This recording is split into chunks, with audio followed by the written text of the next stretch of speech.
What happened? Get this charger. We haven't done one of these in a hot minute. It's been a minute. Oh, it's been a minute, Daryl. It's been a minute. Welcome, guys. Welcome to Chatting with the Dixons. We haven't done this in quite some time. In a hot minute. My brother had to go off and run some errands, so let him and his missus do that. Welcome in, if you're in. Who we got? We've got... Let's Panda Man is already joined. Fuck yeah, Panda The link Man. will be posted at the top. Panda. Hello. Hello. We got Fat you Dad. cheeky chaps. We got Davey the Hug Monster. We got Keith and Watford. Michael, the electronic composer. We got the half god, half biscuit. Cresshead. I guess we're still waiting on him to bring his cressy little head in Fuck here. him. Fuck Cresshead. Fuck, We got Andy Fireblade, Musitone Smith, Twin Cities Oxygen, who also has some things going on his channel. Trader to the Living, which has been doing some awesome little 30, 40-second jams, maybe even 60-second jams. They're fucking amazing, and the visuals are great. Thank you for that, Trader to the Living. It's nice to see you even doing things. So I know you've been struggling there a little bit. And Davey the Hug Monster, which I'm pretty sure I said. Anybody else I left out? I am sorry, but welcome in. The Fat electronic Dad. composer. Yeah, I think I got Michael. Oh, okay. George G's is in the house. As promised, he would catch me later. And he always does. Is there anyone George G's does not catch? I don't know. You would have to ask Probes. I think Probes and LA and Georgie's are always in the streams. They're serial viewers. Serial content consumers. Is that what you would call them, Yeah. Dana? That's what we would call them, right? Habitual content consumers. They don't feel like they want to miss a show. They're addicted. No, I don't want to say addicted. No. Strange folk they are, nevertheless. Yeah. Sam, We love them, nevertheless. Can you turn up just a little bit, Sam? I did turn them. I did turn them. Oh, okay. You turn me up, have you? Yeah. I just need to hug the mic. There you go. Yeah, there you go. Put There you your go. face in there. And I think Do you have one of those chingaderas where if something's playing or whatever, it drops your voice? What is it? Okay. Oh, a sidechain compressor. Yeah. Do you have one of those on? Because I feel like if we talk, your voice sucks. No, that might be something internal to Streamyard. Oh, stupid Streamyard. So I can turn myself down a little and it will stop gating it. No, I thought you Okay. were. Oh, Yeah, you sound good. yeah. He sounds good now. Yeah, you do. Ooh, what are you drinking? That's like some kind of dark, That's warm, some- fucking. Beer. Yeah, no, it is. It's called Christmas Pheasant and it's a bottle conditioned beer. So that means a scum at the bottom, which it's all right, but it is. I can't see it through it. I kind of like my beers where I can see through it, but yeah, it's that nice. shit looks dirty. Oh my God. I would not be able to drink that. Right? That shit just looks thick and muddy. God. You'd be surprised. There's Yeah. only one beer. There's only one beer I can drink. And I didn't even know if you would consider it beer. Let me see if I can find it. I found It it. is Blackwater. It's called. Hang on. Black water. Oh, where'd it go? Oh, there it is. Yeah, Keith said, I bet you that shit is chewy. Yeah. It is when you get to the bottom. It's bottle conditioned, so you do get loads of sludge at the bottom. It's horrid when you. Okay. I'm not even going to try to Just pronounce chewing on the yeast. this name of this beer. Pint of Marmite. Yeah, it does. Shit. But this one's super yummy. My sister got me on it. Juicy peach. Yeah, but who's But the name of it, I don't know how to pronounce that name. Lienenkugel? It's LEINENLIUGELS. Why would you even try? Oh no, that's K. KU. Leinenkugel. Leinenkugel. So when you're saying anything German, if the E is first, it's Leinen. Leinen. If it was an I first, it would be Leinenkugel. Leinenkugel. So it's Leinenkugel. Yeah, Leinenkugel. That's a really good beer. Probably because it doesn't really taste like beer to me. Oh, well, that's why it's fruity. Yeah. You'd quite like quite a few of British IPAs then, actually, because they don't taste like beer. They taste like fruit. It Oh, is really? Leinenkugel. Leinenkugel. Leinenkugel. Lee. It's E's at the front. I don't know. We all say Leinenkugel here. Oh, so it's Leinenkugel. See, fuck you do we say it know? wrong. Yeah, You said it wrong. don't you fuck with us, Don't Sam. listen to Tone. He Yeah. doesn't know anything. Welcome in, and holy shit, River X Music. That guy has, he's been missing in action for a reason. His health has not been the best. Getting better. He spent some time away trying to get himself better.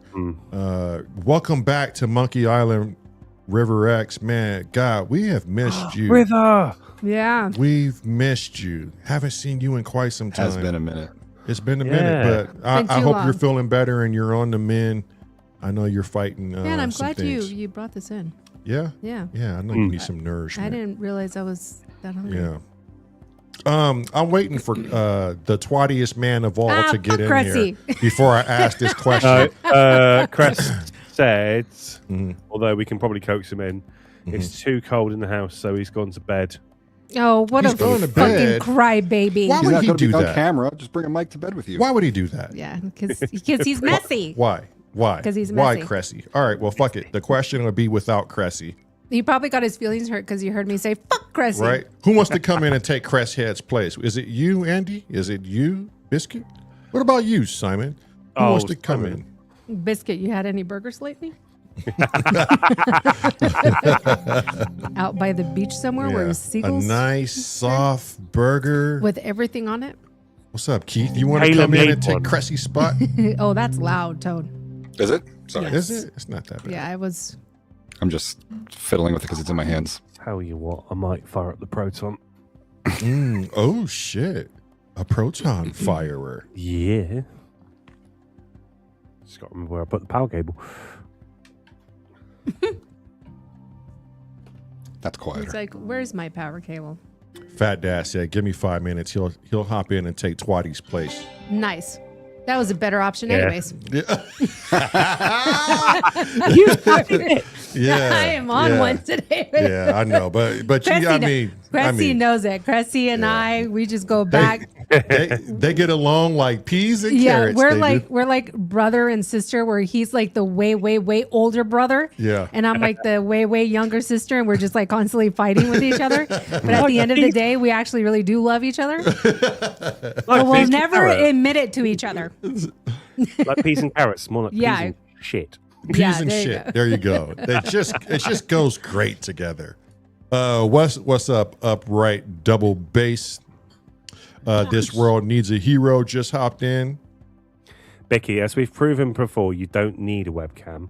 I've got OBS on, and I can pick, like I do in Panda Chat, a avatar for you. Oh, there you go. Bicky, don't let him pick an avatar for you, please. No, let him pick an avatar. It's not going to bode well. Let him pick it. Let him pick it. Let him pick it. Okay. Well, I'll wait till Simon gets in before I And real before I quick, ask for the those of question. you who are on the vertical side and are like, what the fuck? Why does this look so fucking retarded? Yeah. There's also the horizontal link. So, and you'll know the difference because I've named them differently. So one will have vertical in front of it. It was obvious, I'm not going to lie. Yeah. Yeah. Yeah. If you Now can't that I know to figure it look for Because it. I actually read the actual description of the Yeah, name of it it, I says went, oh yeah, I'm vertical. the You want the other one? Oh, Becky. Oh, shit. Why Why didn't you say that first before the webcam? Yeah. Yeah. Say that first before Poor the Becky. webcam. Well, hopefully you feel better soon. Yeah. Yeah. And hopefully you're fully recovered from, I don't know, somebody molesting your mouth. Yeah. What's Yeah. the story for that? What, Excuse me? I think Oh, Bisky he had has like 17 different teeth reasons pulled. to. Yeah. Jesus. And he was asleep and didn't even enjoy it. right? I don't think he wanted to be awake for that shit. Vicky was like, "What?" Yeah. Yeah, that is awful. I'm sorry to hear that, Vicky. That is yeah. fucking to have 17 pulled. They, It's a lot. who was telling us Oh, yeah. yesterday? Yeah, it was in the hospital. I'm like, wait, like all in one day? Like, to me, that didn't make sense in my brain. But it was done in a hospital under general anesthesia. So I'm like, oh, okay, that makes sense. I think I had 2 wisdom teeth pulled at the same time once, and I was out of it for like a day and a half. On the same side, Yeah. right? Yeah. I don't remember. Because I think they can only do it on the same side because they can't have both sides fairy. of your. No, I had both pulled. But they had to be on the same side, not opposite sides. I don't remember. I know it was pulled on opposite sides. Because I had 3. Maybe they've changed. I don't know. But when I had my wisdom teeth pulled out, Yeah. I only had 3 come in. Yeah, traitor. And then I was like, well, why can't you just pull all 3 at once if you're doing 2? And they're like, I can't numb both of your sides because you won't feel anything and you could potentially choke on your own tongue. Oh, that makes sense. Yeah, but I had 5 fillings and they numbed my entire mouth.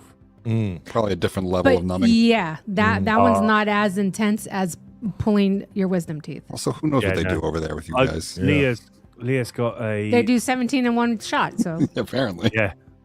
I mean, should Leah- we get the dentist on? Go ahead, Sam. we should Leah's get got the dentist. a impacting wisdom tooth that's pushing into another tooth. So it's Oh shit! Ooh. pushing on her TMJ, Mm. trimeral something nerve, and it's known as the suicide pain. Damn. Yikes. Yeah. So at the moment, I wake up at about 8:30, and all I can hear is her screaming, going "fuck, fuck, fuck, fuck, fuck" Oh no! every day until it can get pulled.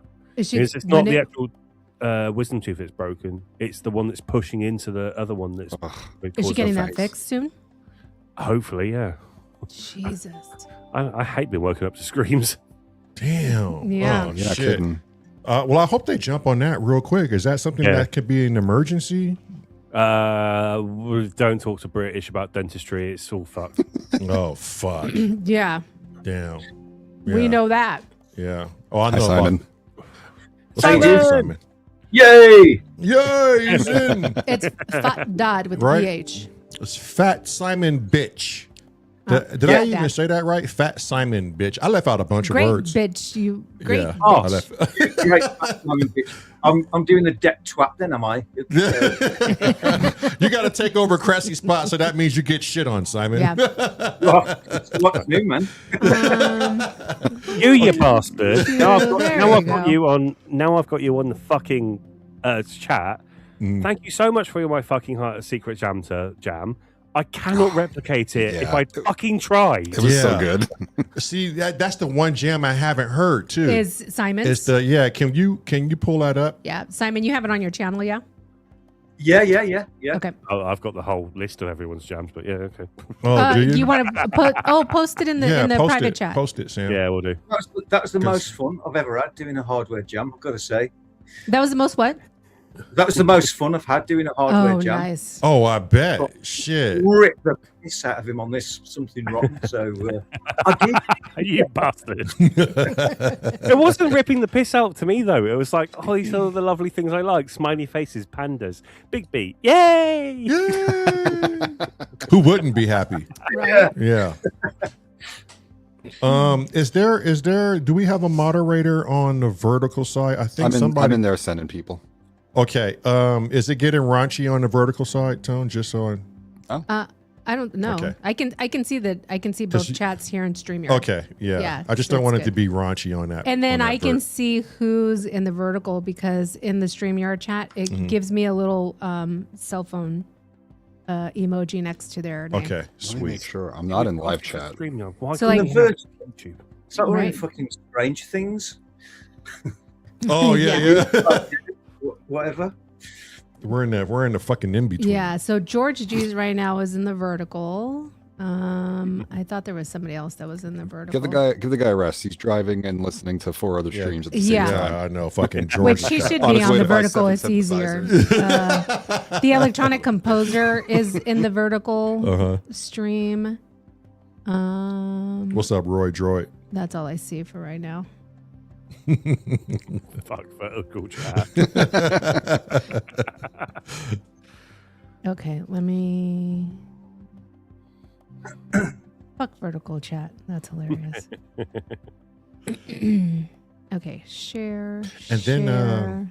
then later in this chat, I want to show people a quick Trader to the Living short that he's been running on his channel.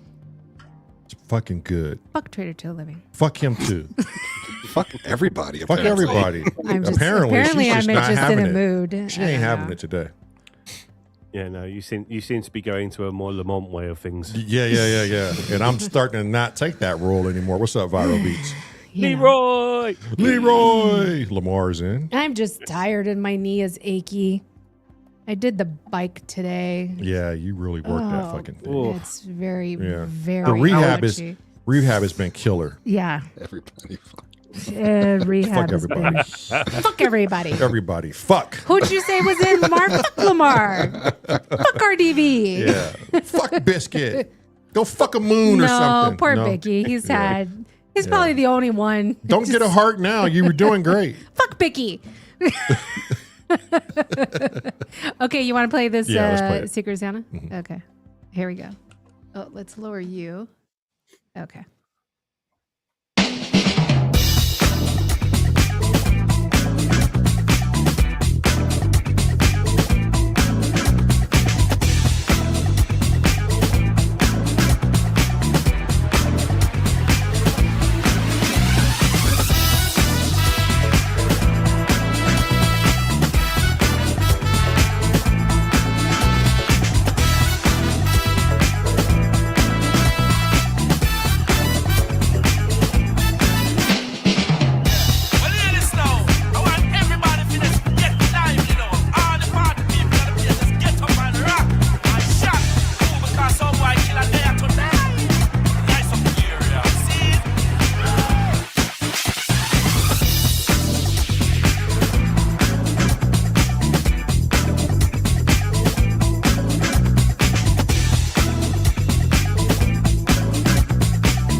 Griffin, Hardware Jams, Host Powell, Jonathan Arcross, Laughing at Oblivion, Atlantic Drift, Marvel 505, Paul More Frazzle, also asked for Sidecast, Relentless T, Surgic Smile, Sound Great Batch, Sounds of Sin, Stephanie M, We Got Trust My Monkeys, VP, Wagyu, Wire Baby, and I haven't said your name, you don't participate, so get in the fucking chat.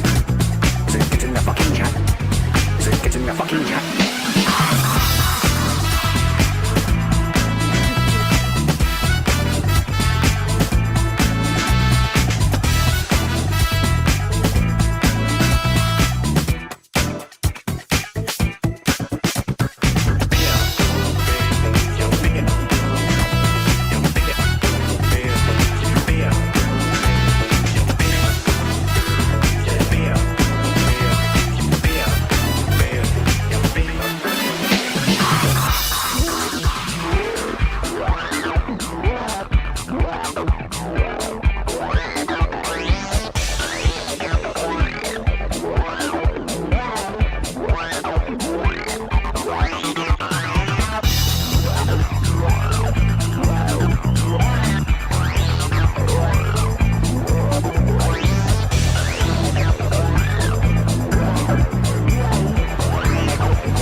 That was fucking. Beer, I yum. swear that was all fucking Panda. Right? No. Like there's no didn't way know. you would think You Simon. knew Right. there was Simon in there. Right. There I mean, was you Simon's can, signature. don't get me wrong. Yeah. But go ahead. I'd have to sample a black man playing those keys. Right? Serious. What was I think Simon is black. He's just that Yeah. albino black. right? No, we speak about this video. No, we speak about this video. Simon is the lack of vitamin D black. Yeah. There you go. Eat more mushrooms. Yeah, Simon, was that a hard track to create? For Simon? No. Yeah, no problem. Yeah. No. It was, I started off. I tried to find an old. I was taking your advice, actually, Sam. Find an old Northern Soul track and sample it, and then just stick a 303 over it. And I failed at that dismally. So I thought, right, well, I'm going to have to try and create my own Northern Soul track. And just came up with that bass line, which is pretty simple, and then just whacked a beat on it, and there you go. And it was the second time I'd ever got to use my TD3 as well, which was cool. Thank you. That's great. Yeah. So I was going to sell it, so it's a good job I didn't. Yeah. Yeah. When I saw that, I was like, oh my God, that's just amazing. You know, the Great Purge is real. The Great Purge is real. Sell it all. Fuck it, Simon. No, Sell it all. don't do No. that. Don't listen to him. Okay. Before I ask this question for the group, let me get this Traitor to the. Did you get the Traitor to the Living song in your email?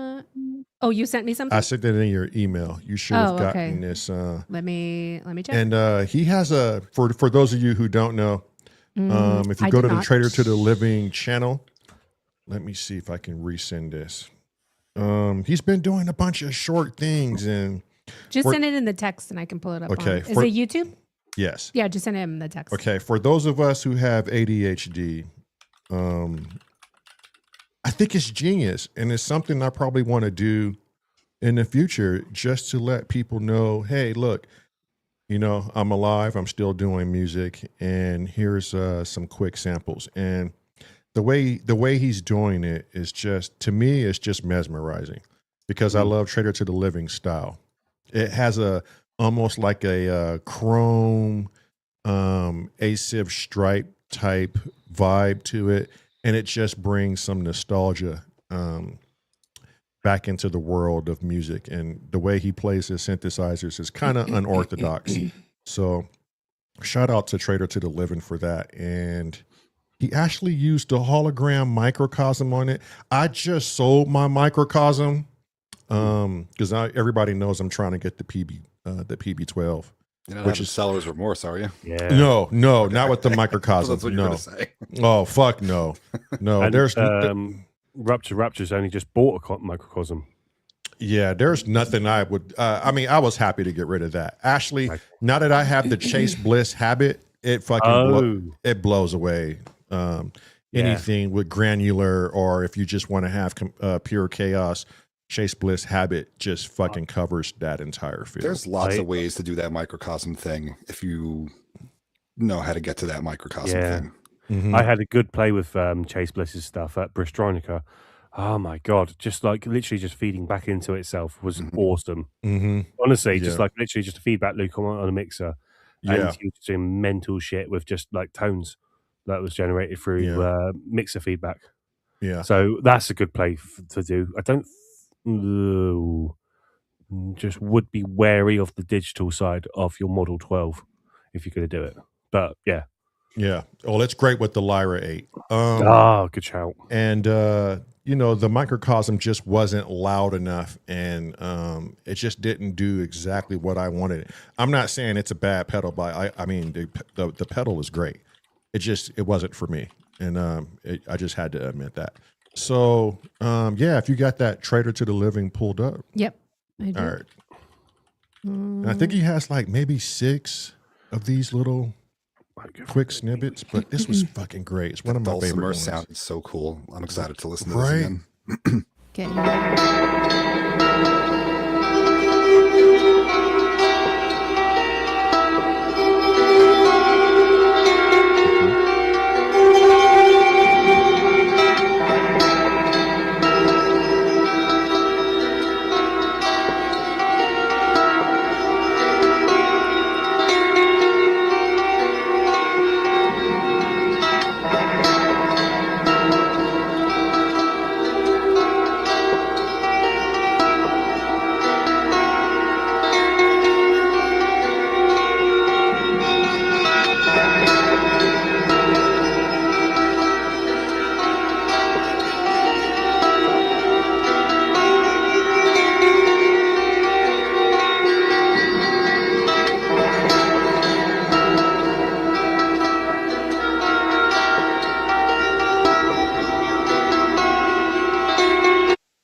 cool. It's just so cool, and it's a dope way to bring people into your channel, you know. So that was crazy. Yeah, Trader, you did good, my boy. You did good. Okay, here's the ultimate question that I was thinking about, and I was pondering this morning. Oh God! And I really want to hear. It's always dangerous when you ponder I really shit. want to. I really want to hear from a musician standpoint.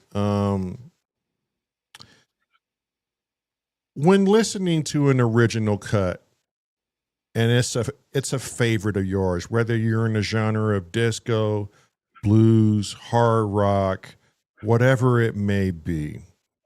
Why are we getting this weird feedback? Are we getting the feedback? Yeah. Every time we talk, you hear it. There's like a weird static. I'm not hearing it. I'm not Yeah, hearing me that. neither. Yeah, it's just, you guys aren't hearing it? Okay, No. then it's just us. No. We'll just deal with it. Okay. And when you have your favorite cut, someone comes along, and I'm not talking like a Weird Al Yankovic person, but someone comes along Not parody. and I don't want to say they remix, but they come along and they cover one of your favorite songs.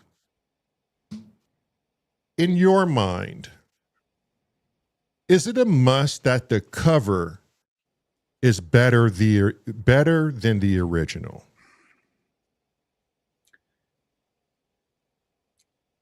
I don't know if it's a must. I think it's got to be completely different from the original. That helps. Oh, really? Yeah, I think it has to pay homage to it. Yeah. So if you've got, I don't know, if somebody's just done a complete like for like version of the track, which is one of your favorite tracks, it's never going to be, in my opinion, as good as the original.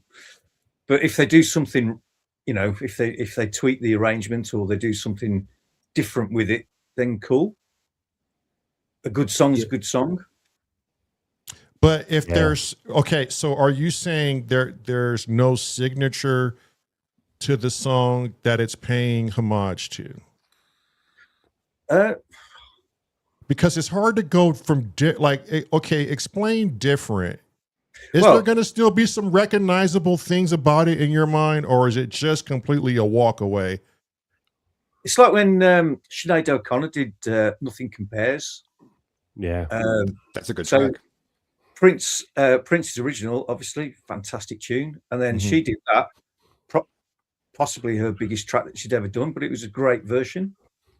And it was completely respectful to the original, but she made it her own.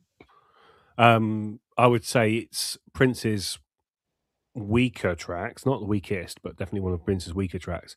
But it's definitely Sinead O'Connor's best track. Yeah. Mm-hmm. Yeah. Yeah, because it was different and she made it her own. I'm trying to think of tracks that are covers that are similar that I really like. And the first one that comes to mind is a punk band called Face to Face. They did a cover of INXS's Don't Change. Oh, and geez. It's essentially the same thing. It's at the same speed. It's a similar instrumentation. It's just because it's punk rock and a little angstier, but it's an angsty song. But like, if you heard it, you'd be like, this is great. I don't know. I love that version of that song. Yeah. I mean, there's that whole hoo-ha with the Verve, Bittersweet Symphony. Sure. And Rolling Stones. Originally, it was their manager, I want to say, who actually recorded the version that the Verve did, but it was originally a Rolling Stones. It was cover of Rolling Stones, and to be fair, ultimately, it was probably the Verve's best song, and it was again a weaker version of the Rolling Stones. Probably the best. I think his name was Andy something. Probably one of the better of the Andy tracks on that vinyl. Yeah, that was a genius track on the original of the vinyl that they sampled, and then they made it better. A lot of the litigation came off the back of that, though, and they got their track back. Actually, the guy who sued them died, and now the Verve have got their track back, although not the money. It's funny. We played that track this morning when we were working out. That Bittersweet Symphony. I wasn't paying attention. I was in a lot of pain. Yeah, she was. And when it comes to covering a song, I think what ultimately made me raise this question was, I think it has to be better, but I don't know if it has to be different in my mind. When Billy Corgan from Smashing Pumpkins did Landslide, that was one of the most amazing covers I've ever heard anyone do for another artist. And I was like, okay, yeah, it definitely has to be better if you're going to attempt it. But I never really sat and thought about it literally being different, though. I think better in a different way. Well, it depends, because if you've got an old blues track, you think that's shit because you don't like blues. But if you like rave track and someone sampled that blues track, you'd love it. But you are going to be biased to the rave track because that's what you like. Mm-hmm. So it's all about your personal bias, to be fair. Yeah. Yeah. But do you think it's a slap in the face to an artist when they try to cover your song and they didn't even make it better, even if it was like closest to the original as possible? Is it frowned upon, or can one still say, you know, that was nice of a person to do, although they really didn't give the song justice? I think publicly you should always be grateful that someone tried. Yeah. Personally, I think it's a you compliment. can take. Yeah, it's a compliment. It is always a compliment that someone tried. Mm-hmm. I tried to make Orbital's Chime, for example, and I got damn near close. Honestly, I was like, even looking back at it, I got fucking close. That didn't work. But even then, I was like, that's not Orbital. Mm-hmm. And so I won't fucking shout about it across to the moon where it is and all that. It's somewhere online, but I'm not going to say where. Because that, to me, is somewhere I can go back and I go into my little happy place going, I found all them shit. I found all that shit, and I actually fucking played it in, and I did that work. Right. But that's more homage to Orbital, but that's not I'm going to present this to them.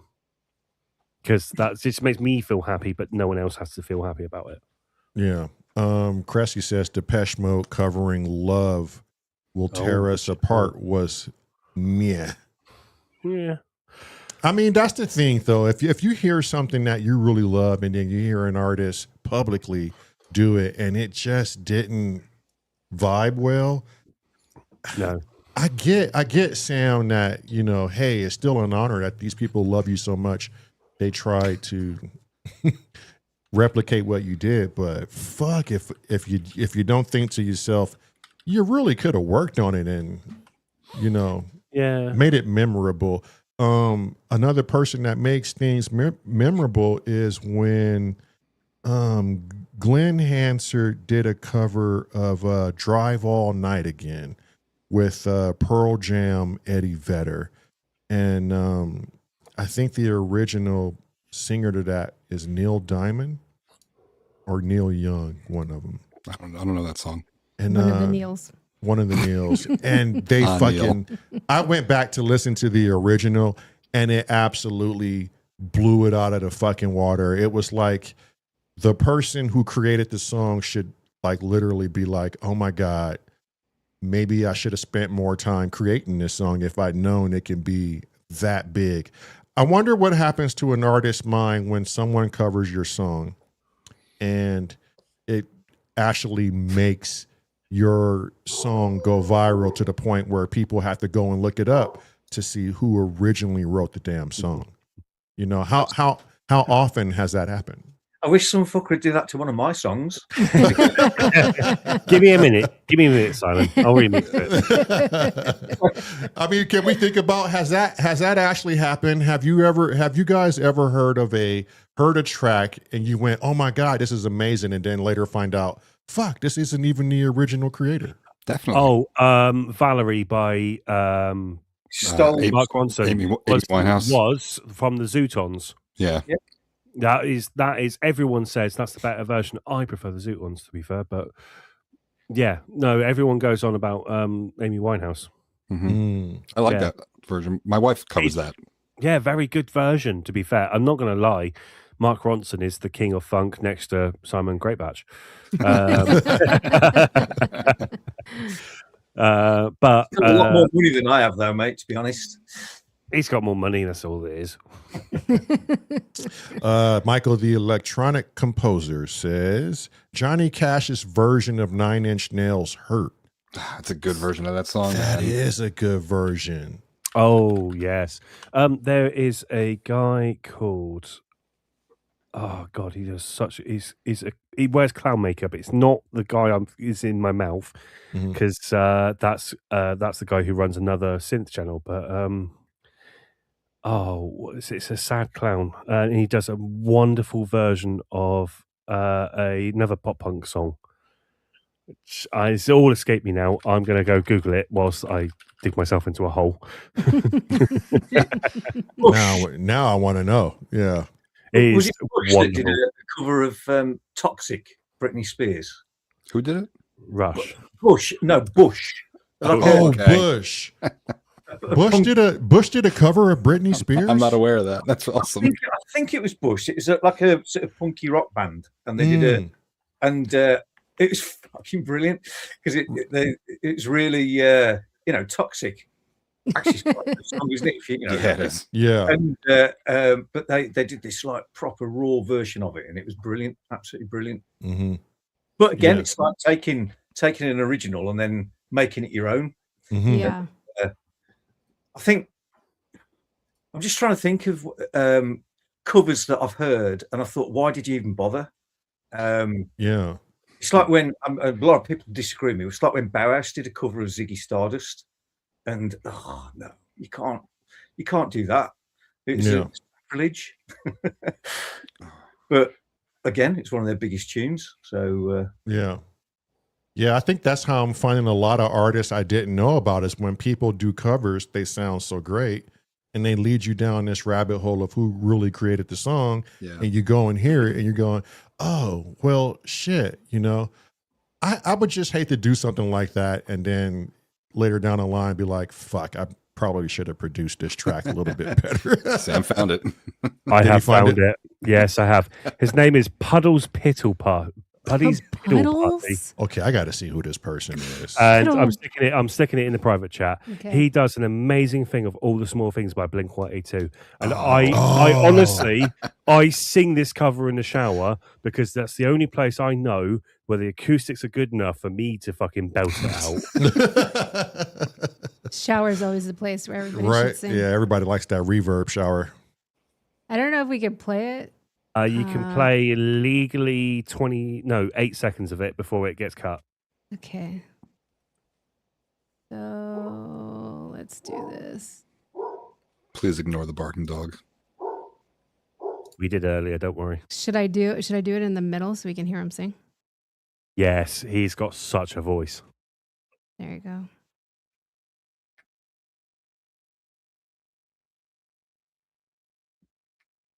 Jeez. We can't hear it. You can't hear it? He can't. Oh, did I not share the right one? Oh, how come it? No, those don't have to be up. I don't think you've gone in StreamYard and made it big. Yeah, here we go. Okay. Now we can hear it. Here's 8 more seconds. Carry me home.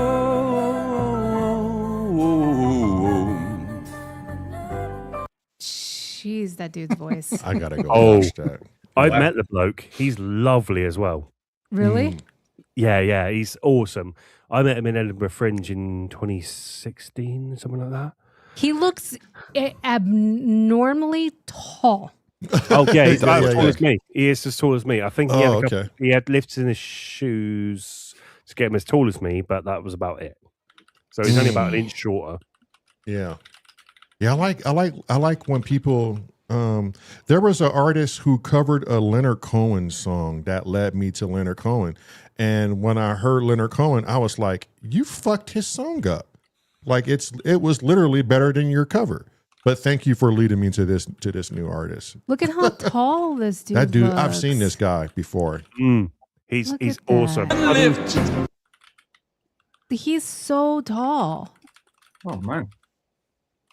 Doesn't he almost remind you of Cornish as well? Nah, he's not walking. Welcome, man, Carnage. I don't know why he did that shit. If he was walking, then maybe it looked like him. I was just going by the hair. Yeah. I'll put the link in the chat though for the full thing. Okay. Yeah. Okay. This is not a political channel, but I feel like we have to go there. No, we don't. We don't have to do anything. I feel like I want to go there. Dan, you There you go. Shut your fucking There you lips. go. Excuse me. What'd you say? Huh? What? How is The wife is always right. The wife is always right. See? Panda learns. Yeah, yeah. Panda's a very smart man. How is 2026 shaping up for you guys? What? For you on the edge. Huh? Yeah, for me, I'm always on the fucking edge every year in, year out. But 2026, with what's in the news, do you think things are spiraling out of control? How does everybody feel about where the world is headed? We're fucked. It's going to hell so? in a shit bag. So if you have a look at the finance and everything, it's kind of a bit like we was here about 100 years ago. Mm-hmm. Finance went to shit, and then we went, you know what? We'll solve this one. World War II. Yeah. Well, that actually makes money, so I think you're on to something. Yep. Yeah. You go into mass war, and then you can drive some money because you put the populace into overdrive, and they still want their things at the end of the day. Mm-hmm. They won't want the the extravagant luxuries that we buy, like synths and things like that. But they'll want to at least pay the premium on high end pork, if you like, or whatever, just so that they can beat the other people, because you'll have rations and things like that. And God help us if we have ration books, because the UK government are only going to fuck it up with they have with digital IDs and all that bollocks. Mm. So do you guys think there's a fear base going on, or is it just business as usual and there's no need to be alarmed? Real quick, what's up, Apollo? What's up, What's Apollo? up, everybody? Hey, Apollo! How's it going? I think It's- fear is business as usual as far as most of the big governments of the world are concerned. They Oh, don't want us to prosper and be happy about things. They want to pretend like they want us to. Yeah, we had a red warning for wind, and I swear, all I saw fall over was a can. leaf. Yeah, it was a leaf. And we had a red- and then lots of people have had snow a bit further up north, but to be fair, it's not been. I think the most I've heard is Grace had 4 inches of snow, and you guys would know that that's fuck all. Yeah. Yeah. Yeah. Yeah. Yeah. It was funny. There was, I forget what place had like an inch of snow and they closed everything down. And they're like in the East like, Coast, really? it would be like, Yeah. oh, nothing. Yeah. Like, you can't drive in that shit? Come on. Yeah. We don't have chains. None of us. No one has chains in the UK. Yeah. But you guys don't salt your. You don't salt the roads? Oh, we salt the roads, but they also try and twat us with the salt that pings off, because all our streets are really narrow, so our pathways are so close to the road. Oh, okay. And there's so many claims on salters hitting people with rock salt. Oh, jeez. I think it's I read something like £6 million is wasted every year on claims that someone got twatted with a salt. What? Even I have, and I never claimed it because I'm not an arse, but You should have. You probably would have gotten money. Right? yeah. Yeah. You're fucking up my shit. They've never got any vinegar either, have they? No. To go with the salt. No. Shit. Yeah, but they've got all these ploys in the UK to try and name their gritters, and I think the best one was Itsy Bitsy, Eeny Meeny Weeny Gritting Machine or something like that. Oh my They god. do that with plows in the States in certain places. Yeah.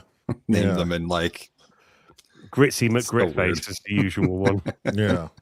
Yeah. So so 2026 is looking good for people.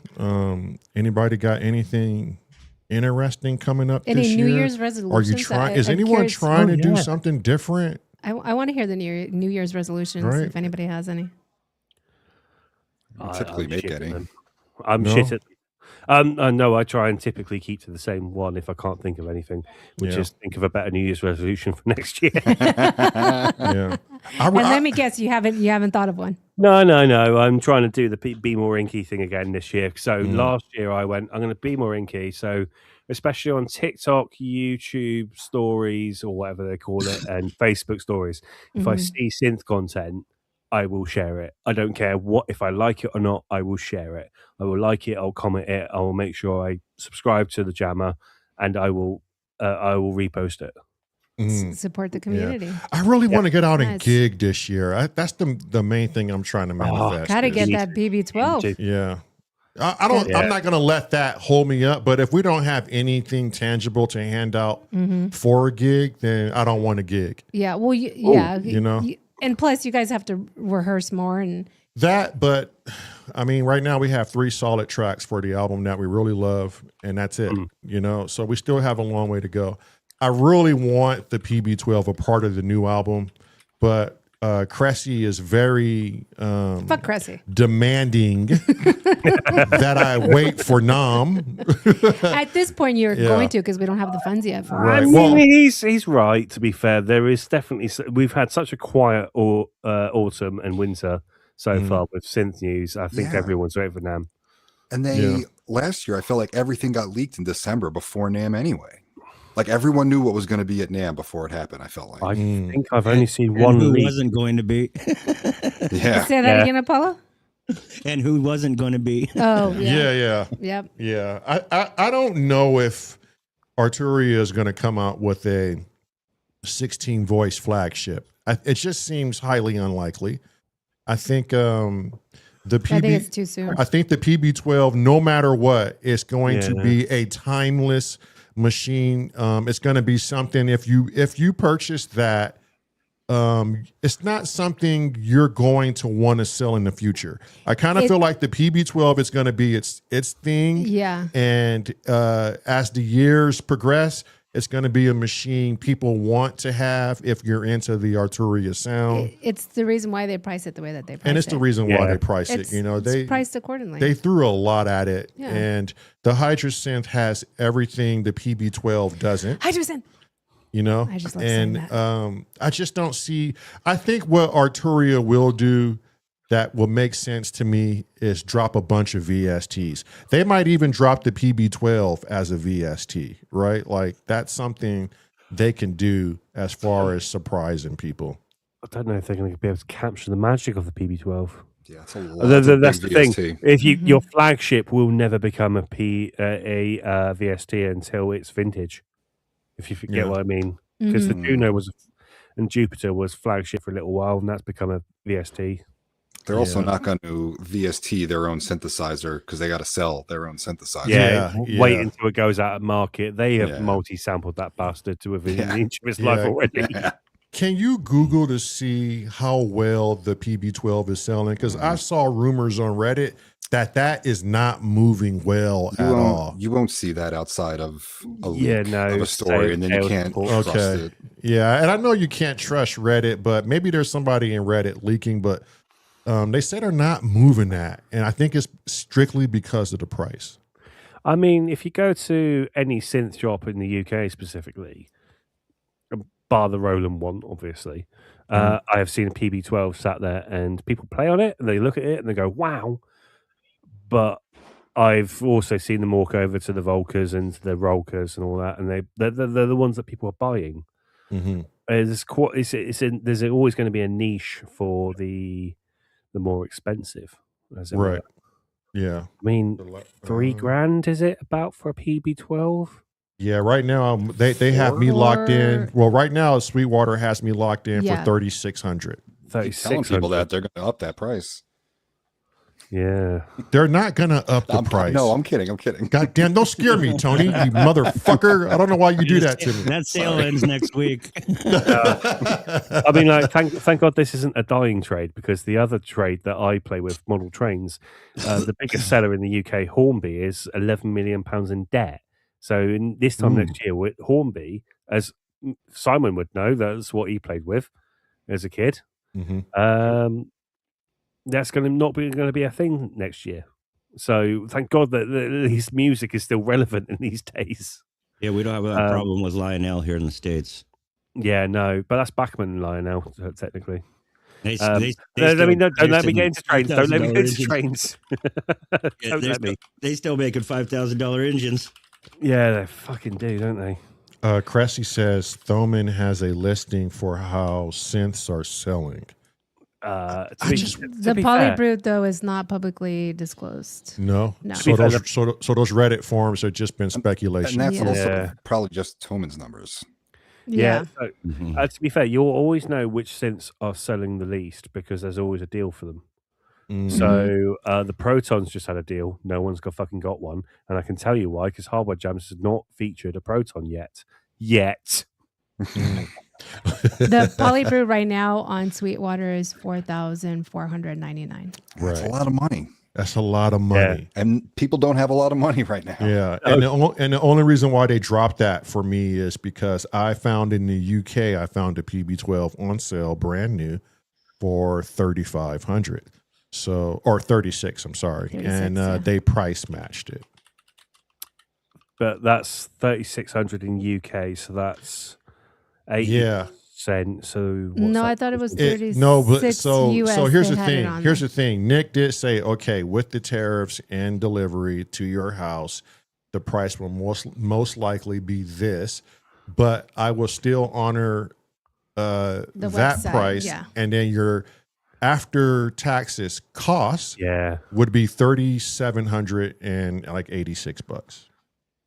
Oh, okay. I wasn't expecting a £186 markup for tariffs and all that. Well, I think Nick gave me a fucking killer job. I mean, Yeah. nevertheless, if you were to buy the PB12 full price, you're looking at $5,000 after taxes.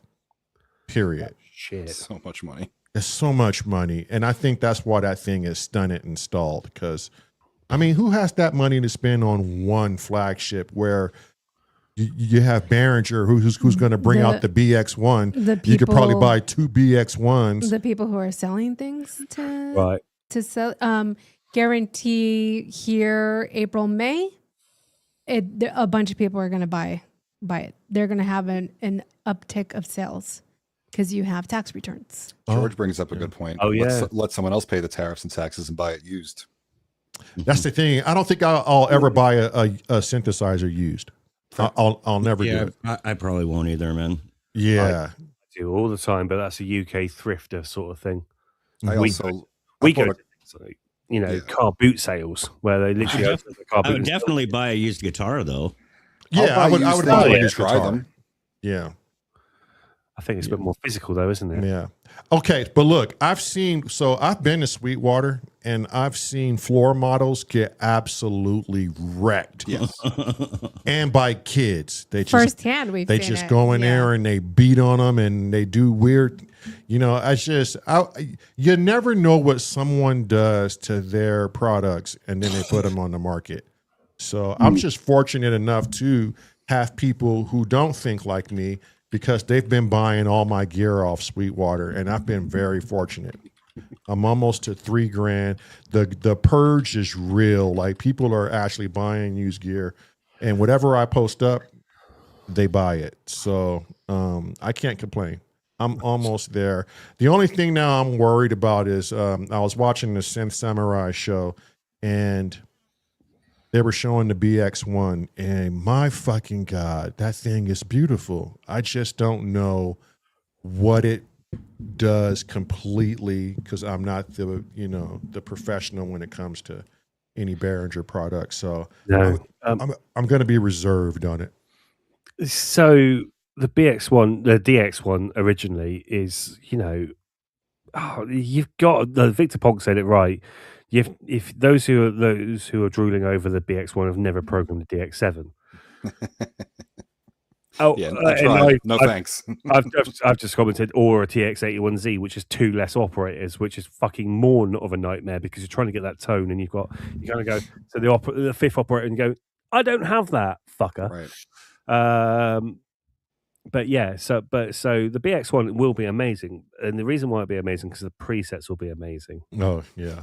Yeah, so that's basically what people are going for because the DX1 presets are pretty damn fucking good, and if the algorithm is as correct because it's digital, it probably will be. For the BX1, I have good hopes, almost like the PPG that they released. They were so close to the mark with the PPG. There was just that little bit too far away though.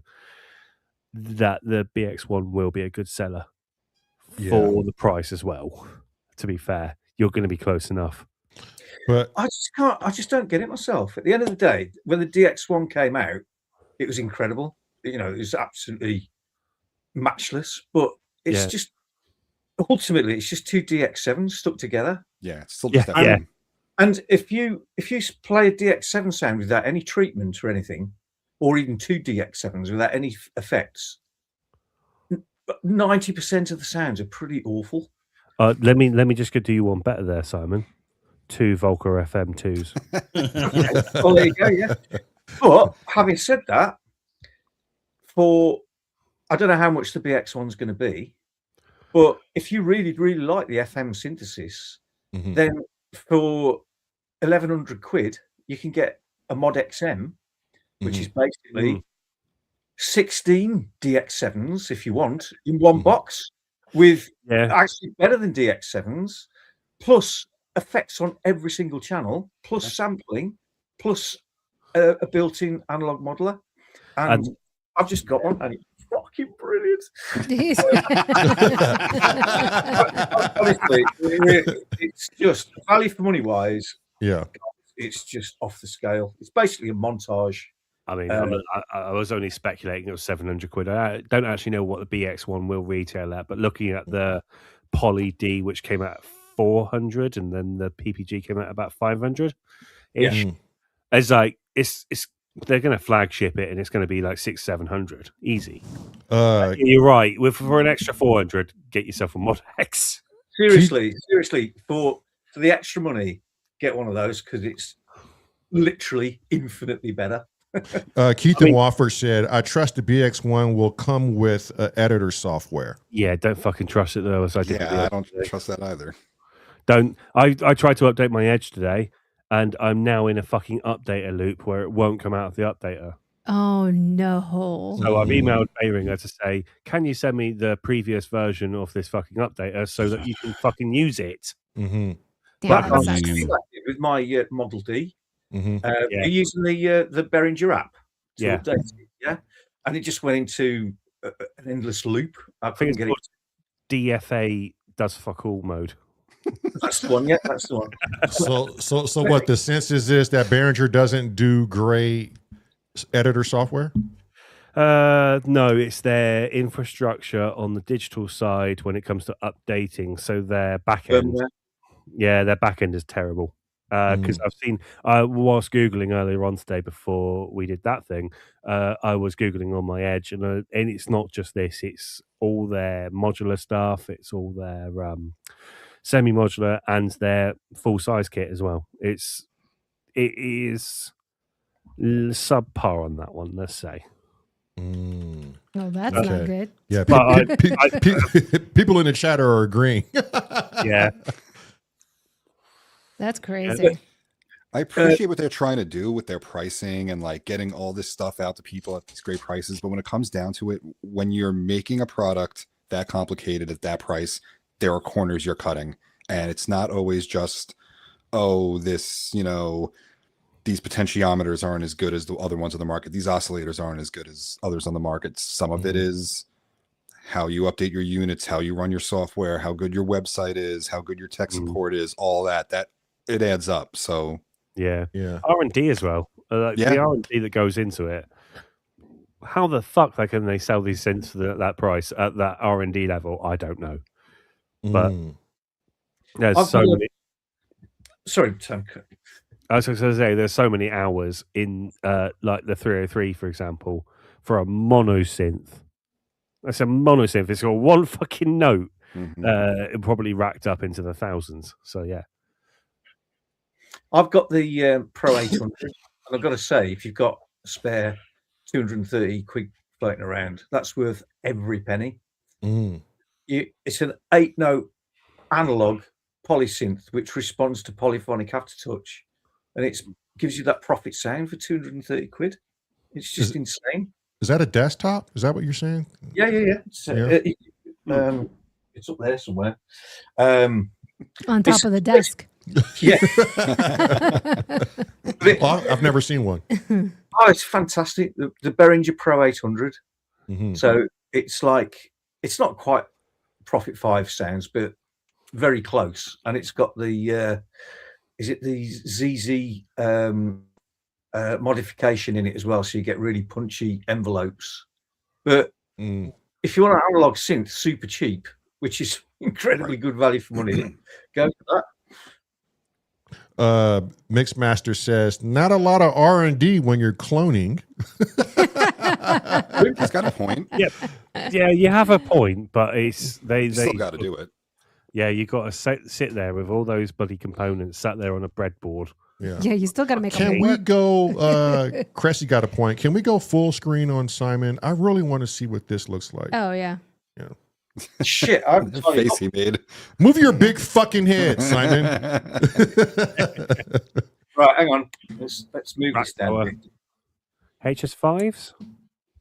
So Looks yeah, like it. HS5s, and then so in there from the top to the bottom, I've got the Wasp, the K2, which is the core one, then the 800, which is this one here.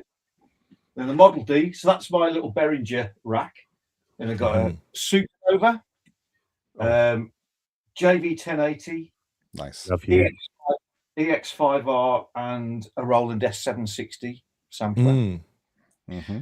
And then over here, I've got my Wave State, Virus TI, Oh, you bastard. MPC, and my TD3 just hanging on the end. And then here, I've got my Modex and Microfreak. And then my Phantom's in the car because I had an EMOM last night. So it's okay. in the car freezing its tits off. That's that Modex you were saying that you absolutely love. Yeah, I had it just before Christmas, but I bought it mainly for my band, to be honest with you, because the Phantom is so heavy, looking that around all the while, and this is super light, but the sounds on it. I've got the original Modex in there as well, but I don't use that anymore because obviously I've got this. But everyone says it's a workstation. It's absolutely not a workstation. No.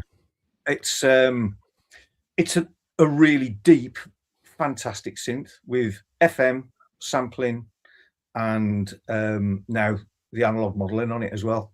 There was a song that you had in the premiere recently that you did that showcased you playing it, and I was like, Was that the keyboard? Yeah. Yeah. Yep. Okay. I remember looking at you. I was like, man, Simon is just so amazing, and there was just something about like his particular songs. I'm like, I always know when it's Simon. It's his. Yeah. I think it was towards the end of the premiere, one of the last few songs. Yeah. I'm going to. I've actually genuinely nearly finished doing the Spanish version of that track, by the way, Marilyn. Oh, nice. I haven't forgotten about you. It's just Christmas and everything. Oh, yeah. Oh, I'm excited. The Spanish version is going to be. So yeah, give me a couple of weeks. And, yeah. Take your time. I'm still. Yeah. She asks for some challenging shit too, though. So. I'm still kind of immobile, anyways. I'm still on this damn walker for the next 2 weeks at least. Yeah. Yeah. This recovery for her knee has been the worst thing I've seen anybody go through. Yeah, it's so hard. Please tell me you haven't put tennis balls on the bottom of it. No. No. But I did think about bedazzling it. Yeah. A little bit of a dazzle, right? Yeah. It sits down there, lower down, doesn't it? Oh my God, it is so weird seeing her get around with a walker. I'm like, fuck you. You just look old. You look old and broke. But man, they did a gnarly surgery for them to take a drill and drill in her bone and create I think 4 or 5 holes. Yeah, I think it's 4 holes in the bone. Yeah. No, on the side it was so the bone that's underneath the kneecap. They went in there and drilled 4 to 5 holes all the way through to where the bone marrow is, so the bone marrow can leak, and then as it leaks and heals, then the cartilage that is no longer there can regrow. Oh, that's interesting. So then that way I'm not bone on bone anymore, which that's what was causing a lot of pain. And then I had a lot of arthritis and then wear and tear underneath my kneecap. So they went in there and shaved it down with a little Dremel. Shaved off my bone to make it Oh, I've got a smooth. Dremel. Maybe that'll sort mine out. Yeah. So essentially they did like I had micro fractures. So I had fractures in my bone because of them drilling. So it's non-weight bearing Yeah. for 6 weeks. Yeah. I think right now we're at 50% weight. We just put her on bike. on the Peloton today. Yeah. Not a full pedal. Can't Didn't do too great, No, but at and least she it's- was moving it somewhat. Yeah, and it's very, very hot right now. It's Yeah. very But swollen when she right came now. out of surgery, the next day, my yeah. God, the bruising and that thing swole up like a basketball. You can literally hover an ice cube above my And it knee, would not melt even touch it. instantaneously. It literally melted. The Yeah. heat that was coming off of that knee Yeah. was You know what's insane. You know what's scary is I could not imagine anyone doing this surgery without a significant other Yeah, you by can't. their side, Yeah. literally 24/7. Yeah. Because had I not been here, I'd be fucked. I don't understand how they can release someone from the hospital On their own. without making sure someone is going to be there for that individual. Yeah. Because It- you can't really do anything. You're either on crutches or a walker. They recommend a walker because it's more stability. You have the 4 points versus the 2. And so you have to hop yourself around the house in pain because it hurts to hop. You're not putting any pressure on it, but it still hurts. So how are you making food? How are Yeah. you getting to the table with your food? How are you even getting coffee in the morning? Oh shit! Mixmaster had a knee replacement. He said, "Do you have a cooling machine?" Yeah, they don't give us cooling machines unless you get a knee replacement surgery. Yeah. So we got ice packs.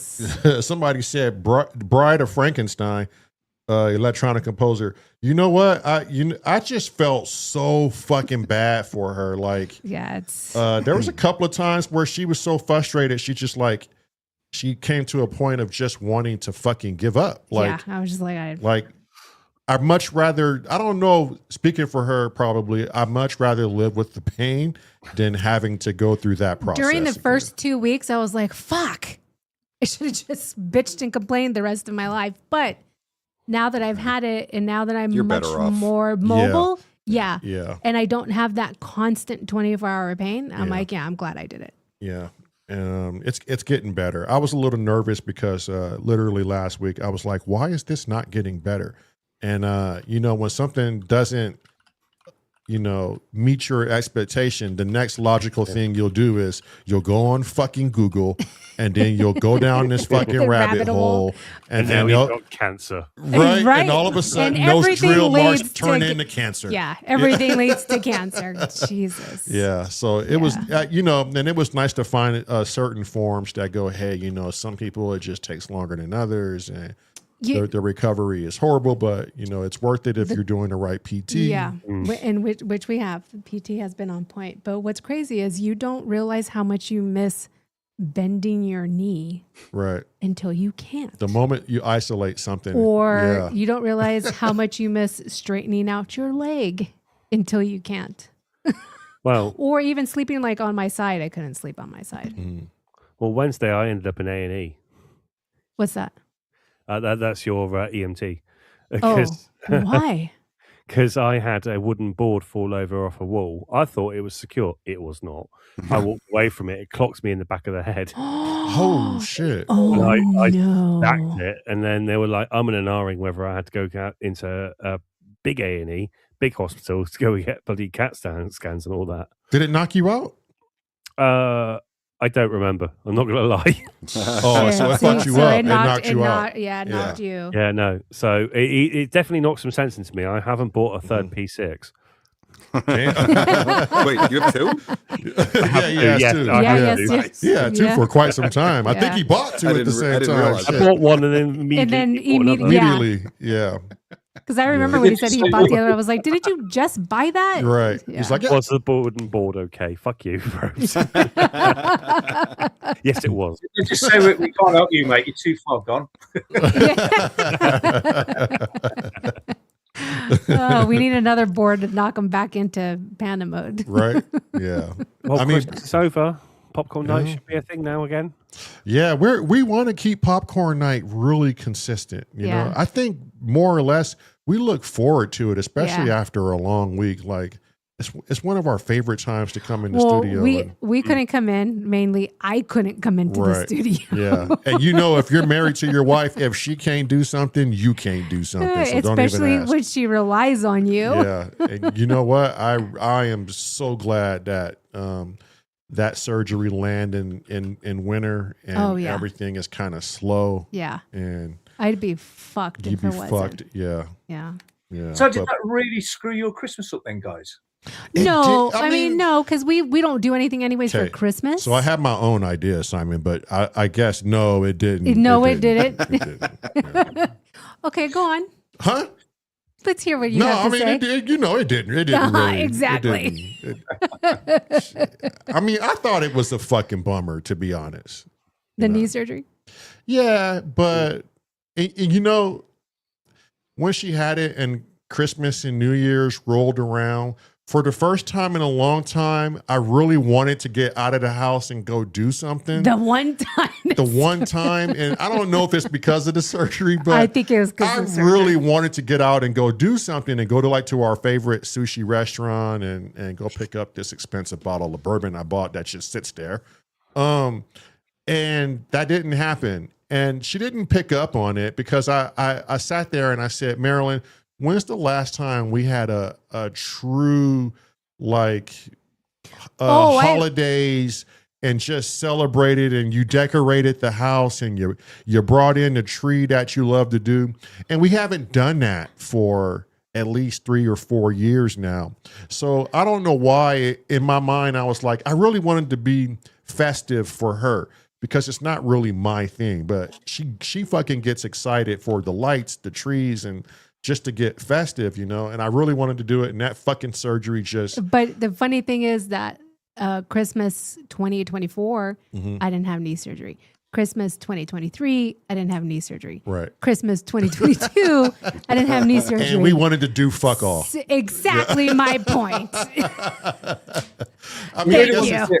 He got a Christmas can lesson book for you as well, and you really wanted to do that, but you couldn't, obviously. I really wanted to go do salsa, Yeah. but I couldn't do that. Yeah, she wanted to. She No. really wants to do like roller skate derby, or is it derby, or is it just roller skate? No, Just learn how to I roller just wanted skate to in learn those how to roller roller skate. domes Yeah, or whatever. I just want to learn how to roller Yeah, skate. and I was just But like, I couldn't with the bad knee.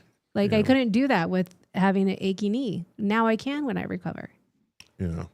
So I can So you've just got all that to look forward to. Look at it that way. exactly. Yeah. Yeah, but you know, she won't be injured here in 4 or 5 weeks, and then it's going to be like, well, I really don't want to do shit anyways, you know? No, I really do want to do it. I want to get back on my dirt bike. I miss it. Yeah. It was so much fun. And I she was miss doing learning that. so fast, and we wanted to get her out on the trails, and I was just zipping around, Yeah. standing on it, and you were like, "What the fuck are you doing?" I'm like, Right. "I'm having fun. Leave me alone." she really excelled at Yeah. dirt bike riding. yeah, it and, was so much fun. and that bike just sits there, just looking pretty, you know. Just So. waiting for me It's to a nice be looking better. bike. It is, Yeah, right? And Yeah. Lamar Nice. and Lamar and I did an oil change on it. It was nowhere near due for an oil No. change, but we were just like, well, we'll just just tinker with it, you know. So there's a lot of things we did miss. We are huge into salmon fishing. That I really want. We couldn't go do. salmon. We couldn't go salmon fishing this year because of her knee. I love salmon fish. Are you spinning or fly for it? Spinning. Ah, cool. Yeah. Do you make your own laws? We have lure we do- tying yeah. parties. Yes. Uh-huh. Yeah. We do our own lures. I have my waders and everything. Yeah, we I got sit there and watch for hours people tying their own laws. yeah, God, it's dude, it's so- so much fun. The- UK with live bait. Oh, Oh. wait, there's a lot of salmon fishing in the UK. There's a bit, yeah. We go poaching where we shouldn't. Well, most of the rivers are polluted, so they all float to the top anyway. So I really enjoyed salmon fishing. Yeah. You, I don't enjoy didn't. it. I'm more of I a like had so much fun. I like fishing for pike and Lakers and stuff like that. love Yeah, and because pike, you have to really get out on the water and troll for pike and just drop your line and just keep moving. or you get a live bait and you just Or go you- on the side. Yeah, or you can get some live bait. That's one way to do it. But I like to troll for them because that's how you get the bigger ones out in the middle of that lake versus the shore. I like fishing for bass in the reeds and like Lakers. My brother is a great bass fisherman, but I'll do the salmon fishing. She excels at salmon fishing. Yeah. She really does. I excel at getting the net and catching them. Yes. I And, catch the fish. He gets the I net just and don't secures like them for having me. to battle people throwing out the line, and then you got like 50 or 60 people. Apollo should know this if he goes out because we started in the Pacific Northwest, and you have like hundreds of people. You're all shoulder to shoulder, and everyone's throwing their line in at the same And time. that's what was fun to me. Like I You had got to into a avo- really right, good groove. rhythm, and you have to Yes. avoid everybody's You're like, fucking. you're like Ghostbusters. Don't cross the street. Those go across Yeah. the streams, and how I many people crossed- get tangled I is crossed crazy. a few and got tangled up, and I'm like, I'm so sorry. I'm so sorry. Yeah. It's my Yeah. first day. It's my first day. But when it's that many people, it's But it was I just fun. stress out, and I don't want to go fishing stressed out. In my mind, when you're fishing, when you're doing proper fishing, you're able to take a nap. You know, and just sit there and take a nap and just get lost in the thoughts. Yeah, that you was know? I had so much fun. I want to go do that again so bad. Yeah. Yeah, so I swear, America is bass, and the UK, I swear, is carp. That's the biggest fishing. Oh, Interesting. So carp. we go for large carp, and you guys go for bass. Well, they do And noodling is a salmon. big thing here too. People go and Oh, catfish fish for noodling. catfish with their Oh, hands. catfish! Yeah, river fishing is catfish, definitely. Yeah. Yeah, We you got the. River Ebro in Spain is always where UK people go for big catfish. Like Mm. by me, it's noodling and fly fishing is the big thing. But where I'm at in Pennsylvania, they love it. Yeah. Yeah. Welcome in, Get Jervis. Welcome in, Hans Vogt. Jervis, how's my cat? What's How's the Streamy? fucking Jackson bit his ass and gave him an infection. Okay, he probably deserved it. What did he do to my cat? My cat is precious and perfect. Got to teach you, Jervis. Just- Jervis is probably doing something nasty, trying to Wait, put his finger in his Jer- ass or something. Look, and that cat turned around. my- Not again, Jervis. Look, wait, my cat probably bit him, and Jervis immediately said, "I'm sending you back to your owner." You also got Shroomy in as well. Right? Yeah. Whatever Jervis did to that cat, he probably deserved it. To be honest, No. get your finger out of my ass, leave Jervis. my cat alone. He's precious. Yeah. He's perfect. He does no wrong. Yeah. Don't be expressing my anal glands, Jervis. Stop massaging my prostate, Jervis. My son graduated the Navy over the Thursday. Was it not the weekend? Thursday. Thursday. You Yeah, get yeah. snaps for that. Yeah. Oh God. Yeah. No snaps. So he graduated the Navy boot camp. He called me, and all he wanted to do was leave. He's like, "Dad, I can't do this. I'm too tall. I'm the tallest kid in the That entire was like day 3. He was in there 60 too. people that are here, right?" And I'm like, Dylan, listen to me. And this is the point where a father needs to think first before a father speaks before giving father-son lessons, Nah, right? never. And you guys know me. Whatever comes to my mind is the first fucking thing I say. And I go, Dylan, are you gay?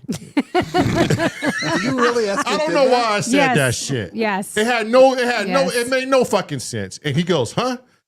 And I go, are you gay? And he goes, no. And I go, oh, okay. You had me confused. So what's the problem? And I think he laughed so hard. He forgot about the He mystery. forgot why the fuck he even called me and what he was even complaining about. And I'm like, Dylan, boot camp is just a mind game. It's a mind fuck. These people don't want to see you leave. They don't hate you, but they want to see if you have the gumption, They want if to you break you got the down. fucking minerals.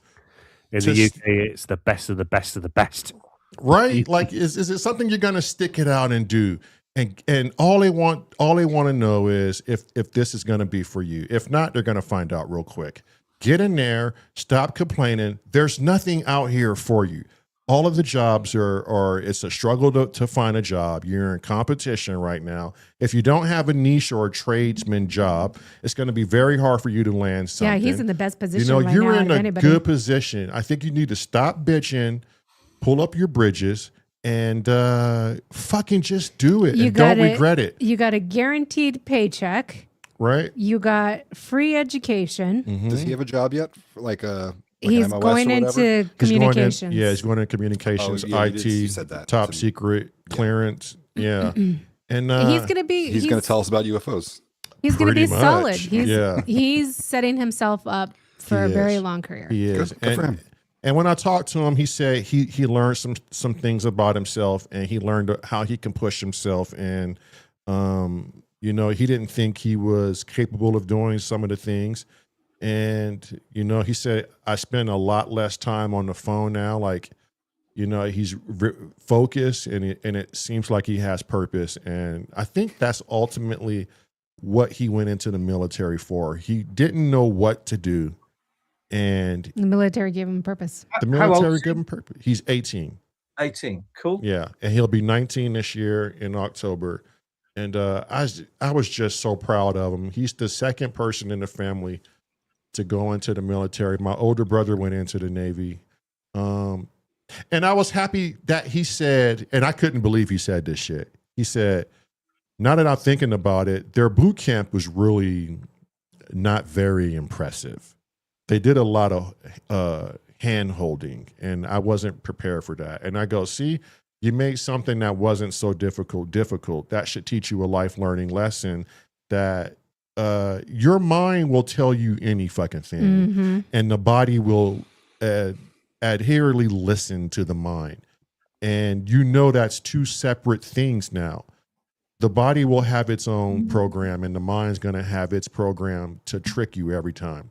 So don't always go with the mind. Go with your heart. Go with your gut, and just push through it. And I told him too. There's a lot of people in the military that lean to the right of politics. There's some people that lean to the left. I go, pay no attention to any of that fucking noise. It's noise and it's bullshit. You get in there and you stay true to yourself. He has this religion he believes in. Stay true to you, stay true to your religion, and everything should fall in place. Just don't listen to the he say, she say, because none of that shit is going to give you an identity.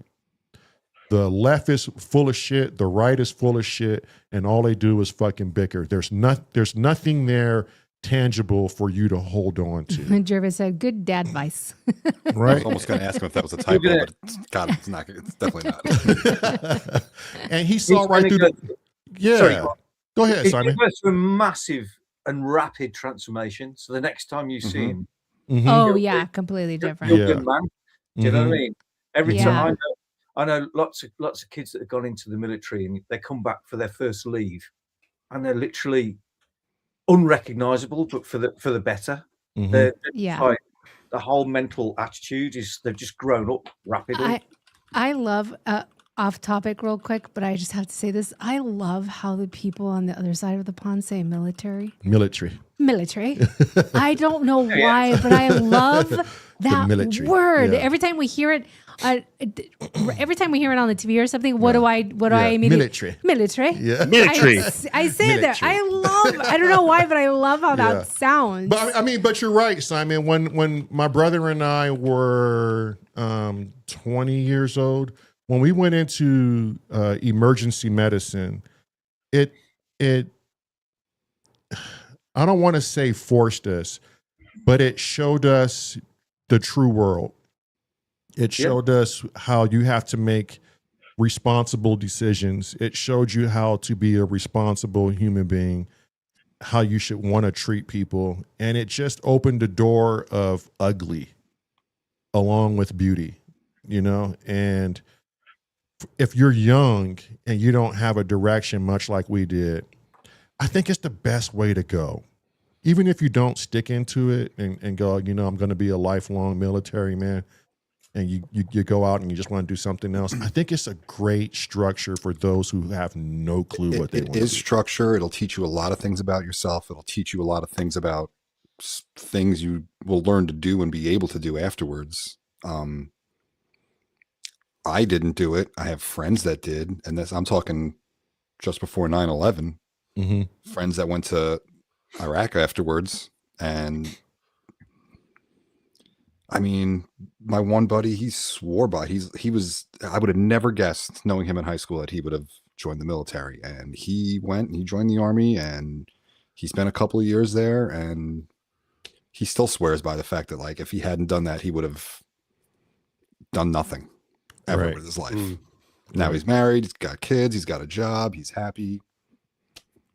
It sets you up for life, definitely. I wish I'd done it. Yeah. I mean, I did cadets. That's about as close to the military as I got. You did what? Cadets. So it's like... Oh, yeah. Cubs was about as far as I got. I didn't even make the scouts. That's because you were fucking playing on fucking synthesizers, Simon. For fuck's sake. You were trying out for the fucking Prince's band and shit. He was trying to get all the girls. I don't want it to play keyboards. Yeah. Yeah. Do you know what gets all the girls? Do you know what gets all the girls? Yeah, keyboard. And developing that fucking Simon voice too. That shit couldn't have been easy, you know. Yeah, for I real. don't really have regrets of what I should have done anymore, because one regret means we're not here in the present on this channel right now, just talking about some of the shit in the past, you know. What do they say? If you move one grain of sand, you're altering the timeline. You know, so every small action, even if it's that insignificant, which is bonkers in itself. Right. Butterfly effect, yeah.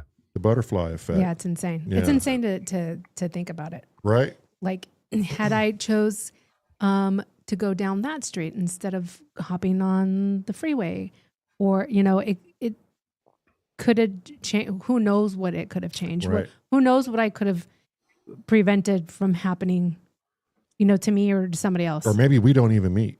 You got any spots in your life, any of you, that, like, you can pick a moment where, like, I made this decision, but if I had made that decision, I would have been in a whole nother world. I've got one, because someone said, tie your rope like this and you'll be fine. They say they want to use a bowline over a figure of 8. And when climbing, I've always learned figure of 8. So when I was doing my abseiling from what we call the grid, where all the ropes come in from work, I tied myself as I do in, like, literally in my figure of 8 as I do with muscle memory. But if I'd listened to this bloke who literally fell from the grid about... Jeez. Well, the grid, actually, no, he didn't fall from the grid. He fell from about 4.5 meters up in the air. And he started pissing blood. Yeah. Ooh. I remember you telling us this story once. Yeah. That's insane. Fuck. Yeah, so that was a critical one. And, like, I will go up and I'll just, like, I'll use my ring, or I'll use a gree to get myself down. But there's some people who still swear by tying a loop into your line and then using that as your friction. I'm looking at it going, yeah, but that's the thing that's holding you up, you dickhead. Yeah. Why the fuck are you doing it like that? Like the old French method of just tying a rope around your legs instead of using a bloody harness. That's crazy. I gotta get back to work, everybody. Good seeing you guys. All right. Bye, Apollo. Likewise, Apollo. Be good, my brother. Yeah, you too. I have a really good one, but I'm going to save it to the end. I think there was one. Well, there's multiples. One was when my brother and I were very young, and we were a part of the streets in Los Angeles. In the streets. I don't want to go into detail about it, but had we made a certain decision when we were involved in gangs, we would definitely be in jail. Yeah. Mm-hmm. But there was one in particular that stands out the most to me. Okay, two. When I was 22 years old, I was in first responders, EMS, and heavily into 911 calls. And I was doing a 72-hour shift. Extremely fucking tired. And I get home. I have an issue with black people who hold other black people back. In particular, the ones who refuse to educate themselves, the ones who look like a duck, walk like a duck, get shot like a duck, the ones who just make the community of other black people go backwards and give them a particular name, okay? And I've always had this issue growing up because I knew where I came from. It was a dead end. I knew what took my best friend's life. That was a dead end. And I knew the exact reasons why it was a dead end. And accountability became this huge thing in my life. And so after this 72-hour shift of work, I went home and I was living with my mom at the time. And I was extremely tired. And I said, you know what? I want to get the truck ready so we can go and do this this hair scramble dirt bike race. And it was all the way out in Palm Springs. And my brother and I were known to do it almost every weekend, even on zero sleep. We would pack the truck up, get the bikes in there, and go all the way to Palm Springs. It was a 3-hour drive. So I was planning on doing that. And I was like, let me go to the corner market, which is a 7-Eleven right behind our house. And so I parked the truck in front of the 7-Eleven, and I'm still partially in uniform. And I go in to get me a coffee. And as I'm getting myself a coffee, and I'm really going to use my terms as professional as possible. This lower class black woman walks into the 7-Eleven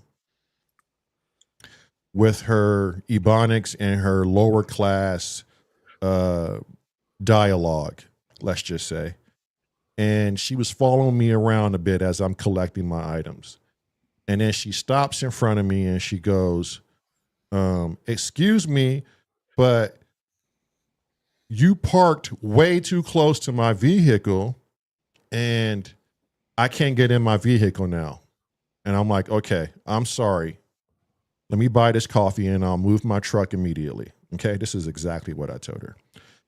That wasn't good enough for her. And she continued to escalate this situation, making me more and more agitated. And take in mind, I'm 22 years young, freshly off the whole streets and doing this gang thing. So I'm really on a hair trigger. Zero patience for people like this now because I'm all about accountability. And a 72-hour shift. And a 72-hour shift, like literally no sleep. And so I told her to fuck off in her terms, which was way worse than what I'm saying now. So she runs out of the store. She goes to the laundromat that is connected to the same building. And she goes to get her boyfriend. And her boyfriend comes out. And now he's involved with this. And I'm like, all I want to do is back the fucking truck up and get out of your hair. That's it. So he goes to his car and he's thumbing, he's fiddling around in his car and he puts something in his pants. And I go, great. Now this guy probably got a knife or a gun or something, and now he wants to take this to a whole nother level, right? So as he's in his car doing what he's doing, I hurry up and hop in my truck from the passenger side. And I had a Chevy truck at the time, so it had a bench seat in the front. You could just slide over to the driver's side. Hurry up and back the truck up, got out of there, and parked my truck around the corner, which is where my house is. And I'm fucking furious. I'm seeing red. I throw the truck in park. My mom just got off work. She's a nurse. I run in the house. And I just did the stupidest thing. But when I get angry, I just do stupid shit. I ran in the house. I grabbed a shotgun. I loaded the shotgun up. And I just put the shells inside the reservoir. I didn't crank the shotgun. Ran out of the house, put the shotgun in my jacket so you really couldn't see it. walked back around to the store, and I saw them essentially looking for me. And I pulled the shotgun out and I racked one into the chamber right in front of them. They both got on their knees and was just terrified, right? And we saw who was at that moment, the three of us saw who was the craziest and who was the one to go that extra mile. And everybody was panicking and they were screaming, please don't shoot. And one guy was like, don't do it, don't do it. And I was seconds away from just obliterating the both of them. And believe it or not, I literally saw my life flash before my very eyes. I saw my childhood. I saw my father who raised me. I saw my best friend who passed away. I saw the things that didn't happen in the future that could still happen in the future. And I'm telling you, those things went through my mind within seconds. And for some reason, I just put the safety on, put the shotgun back in my jacket, and I just turned around, not run, but walked back home, still furious, but I didn't do it. And it's because I've never seen my life flash in front of my eyes. Mm-hmm. And I think that was like all the things that's going to happen in a negative way after I do this. So I get back home and I unload the shotgun. I put it back in my brother's room. It was my brother's shotgun. I unload it and I put it under his bed. And I kind of just sat in my room, just trying to calm down. My mom is going crazy. And then next thing I know, the police are knocking on the door. And mom answers the door, and the police were everywhere. They were behind trees and just everywhere. And my mom was like, they want you to come to the door. They're not coming in the house. I'm trying to calm them down. She was like, you got to go outside. You have to go outside with your hands up. I wasn't doing it. So she talked me into it. She's like, Lamont, you're only going to make it worse. You got so much ahead of you in your career. You just started it. You know, I told them you were an EMT. You just got off of work. Luckily, I was still in uniform too. So I went out. They told me to keep my hands up. And, they got me on the ground, they handcuffed me and everything. And they threw me in the back of the car. And they're collecting information from me, from the people at the store, the onlookers. And I remember clearly these two cops, one was a detective and the other was a regular street cop. They got in, they closed the door, and they started to talk to me. And they go, well, we can clearly see you're a medic. And thank you for your service and all that. What the fuck are you thinking? What were you thinking? And I remember telling them, I just got off a 72-hour shift. My life before this was crazy. I absolutely fucking hate people like this that hold other people like me back. They were doing way too much.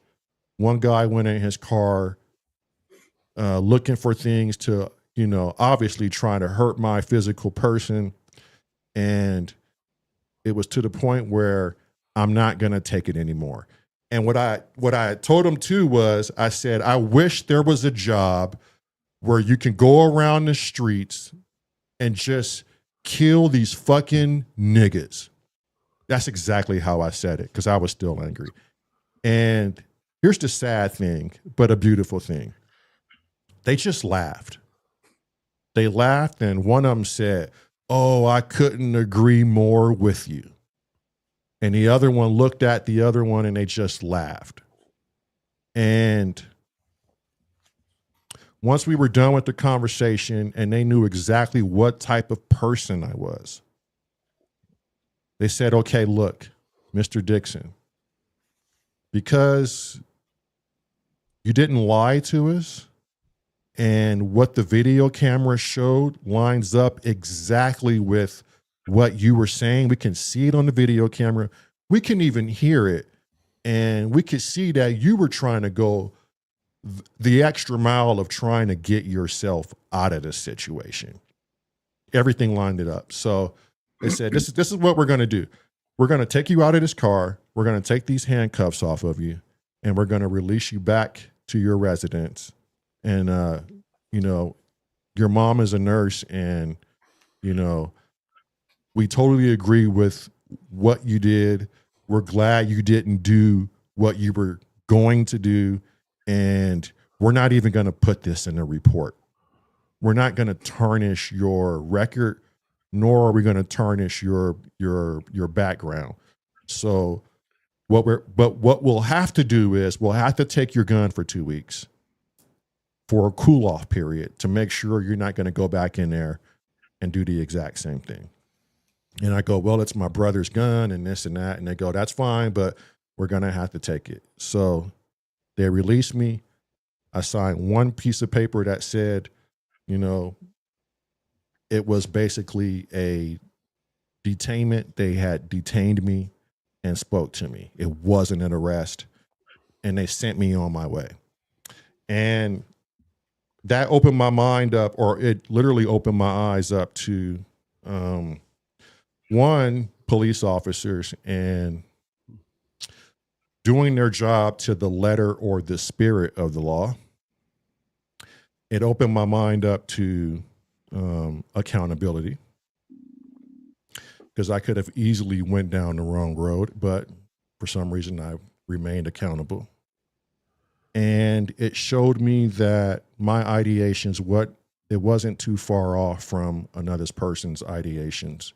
Whether they agree with me or not that was a whole other thing, that these white cops were agreeing with me that they wish that there was a job where they can also too kill these niggas on the street, you know? And that affected me in a whole different way, because they were actually liking what I was saying versus condoning what I was saying, you know? So that in itself was something to be aware of. So that, when you ask that question, Tony, that will always stick in my mind for a very long time. Mm-hmm.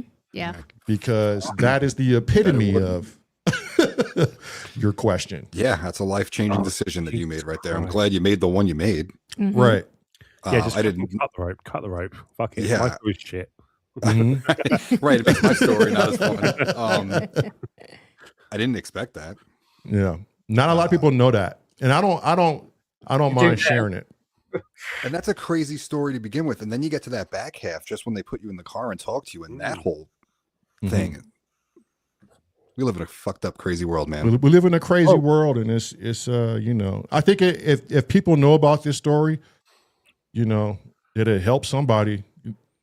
Don't make dumb decisions. Yeah, I think the most important thing that you could have done besides not firing that shotgun was, and probably because you had your mom there, but it was you listen to the officers. And I think a lot of times when there's shootings that are involved police officers and people get killed because of a police involved shooting, it all could have not happened if the individual would have just listened. Right. The officer could have been wrong. Who knows? You know, a lot of situations are different. But if you just take a minute, take a beat, and just follow what they're saying, they have no reason to pull a fucking gun. Right. I mean, yeah, there's been cases where cops are just, you know, you have those really bad cops. Who are just bad cops. Who are just bad cops. Right. But luckily you had two really good individuals who went to that call and you listened to them. Had it been somebody else, or had your mom not been there, or had it been a completely different situation that you didn't listen, those cops would have been kicking down that door and drawing weapons. Right. Yeah, there were so many things that had to go So right for yeah. The point is, you actually stop yourself from Exactly. shooting. Yeah. Yep. Mhm. That's like That's like major point number one. And everything. Yeah. Right. Yeah. And that's what I said. Besides not pulling that trigger, Right. the second one was you listened. Right. What's lovely about that story as well is that not an N-word and two white guys walked into a cop car. It was three humans walked up to that cop car and got in. So you have three people just sat there chatting, Yep. saying, "What happened? And this happened. Oh yeah, cool. Oh, and shit! They looked at the footage. We got evidence that supports this. Yeah, fuck it. Yeah, hey, They looked at the footage and they were like, "You didn't lie to us." And I mean, there's one part of it, Sam, that I'm kind of like conflicted on. That I think back on is that one cop agreed with me, and the way he looked, it wasn't like a happy thing that he was agreeing with me. What's it? Enthusiastically. Yes, I mean, it was more like, let's go kill these fucking niggas, And those are the cops that shouldn't have a badge and a gun. And the other cop looked at him strange, like why the fuck would you? Yeah. And that was the detective that looked at the street cop like, what the fuck are you? What do you mean? Yeah, but there's a reason why he's a detective and the other one's a street cop. Right. Yeah. Right. Right. Those who especially from knowing quite a lot about American policing thanks to the TV. Yeah. You don't get detective on just good merits alone. You've got to have a good heart to it as well. Oh, and they actually arrested the guy. He had a warrant out for his arrest. Oh shit. Did he actually have something on him then? They never said. Oh, okay. But they arrested him because he had a warrant out on his arrest. It's the universe lined up so perfectly for me.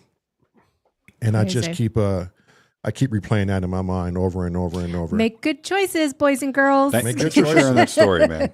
Buy more P6s. Yeah. And then the last one, really short, is her and I lived in Riverton, and we got hired to work for the Riverton Police Department. Mm-hmm. And we both decided to turn it down because we knew it was going to take our life in a different direction. And then soon after that, one of our good friends who worked on that same police department was involved in an officer shooting. Because an Indian took a big bow knife and stabbed him in his and he had in his chest. And luckily he had a thick rifle plating on. Yeah. That literally saved his life. Yep. Thanks. He had to shoot the individual, and the individual unfortunately passed away because of it. And we were like, man, so glad we're not there. Right. And we were actually hired there. All they had to do was give us our uniforms and our weapons. They were ordering our uniforms and getting our weapons. And we decided last moment to... and we were to lead all their self-defense courses and everything. Yeah, I remember that. Because of our background. And my brother had worked for him already, so the family was going to be together in law enforcement, and we just didn't do it. And here we are. Had we not chose to go the opposite, we wouldn't be here. Yeah, we would have been in a... None of us would be here. Well, none of us would be here. That's even crazier. Mm-hmm. Like, none of us would fucking be here. Yeah. Telling these stories. Tone, you said you had one? So I graduated high school in the spring of 2001, just outside of New York. And I had a couple of choices for colleges. Couple that I didn't get into that I wanted to get into. That's besides the point. I chose to go to a state university in New York school that's right outside New York City, 10, 15 miles north of Manhattan. I could have gone to a school in Philadelphia. I could have gone to a school in Western New York. So I'm at school like a week and a half, and 9/11 happens. And now, I mean, we can literally hear the fighter jets flying over the school. You can see the smoke in the daytime. And they shut school down for like 7 weeks. So there's no classes. We're living there. There's no classes. Nothing's going on. This is my freshman year of college. I end up never getting back into the swing of going to classes. I had met a couple of dudes that were looking for a bass player in a band. I joined a band. I started working sound gigs, starting loading cases, running mic cables, learned a lot in that job. That's how I ended up continuing in sound. And then looking forward, years afterwards, I kept working in sound. I kept playing in bands. I've been doing professional music related stuff all my life. Mm-hmm. I could have gone to Temple University and none of that would have happened. I could have gone to whatever the school was in Western New York and none of that would have happened. I wouldn't be here. I make the joke all the time that I blame the fact that I don't have a college degree on Osama bin Laden. And it's a joke. But I got kicked out. I got kicked out of school after that first semester because I never got back in the swing. And I at that point I was already working in music. I didn't need to go back to school, and I just kept on that path. Yeah. And like I said, it pales in comparison to your story now. Yeah. But I do think about that all the time. Like, had I just said, nah, you know what, let's go to Philadelphia. Let's go to Western New York. Let's do this. Let's do that. I don't know. I wouldn't have met the band. I wouldn't have gotten to working gigs. Maybe I would have never gotten into doing sound. I don't know. I don't think it's less significant than my story. It's like these decisions, they affect us in one way or another. Yep. You know, who doesn't have regret on them? I try not to regret. Yeah. Yeah. You can't. If you do, you're stuck. Like every time when I do regret and I get into that headspace and I think about, oh man, I should have, I don't know, dated that girl when I was 16 or something like that. Like what could have happened? It's a fool's errand. Yeah. You gotta look forward and just do the next thing. STDs. For real. No, I do think about, like, as I said earlier, I was in the cadets, and I do think about whether or not I went into the RAF. And I was actually touted as quite a good marksman because they had you on the rifles, at least the small caliber ones anyway. And I was always told I've got a bastard of a shot. And nowadays, the only people who say that is when I've got the Nerf guns out at work. Hey, it's still good. Yeah. Simon, you got anything you can think of? I just wish I'd never got caught shagging that sheep because I'd have probably been famous by now. Damn it. I knew that was Simon. I told you when I saw that picture. Oh, Jervis said both his parents was RAF. Really? Yeah. My grandfather was RAF. He flew in Falklands. What does RAF stand for? Royal Air Force. Air Force. Royal Air Force. Okay. Yeah. Is there is it like is it a thing there where there's a lot? I mean, people go into the military in the United States, but there's so fucking many of us.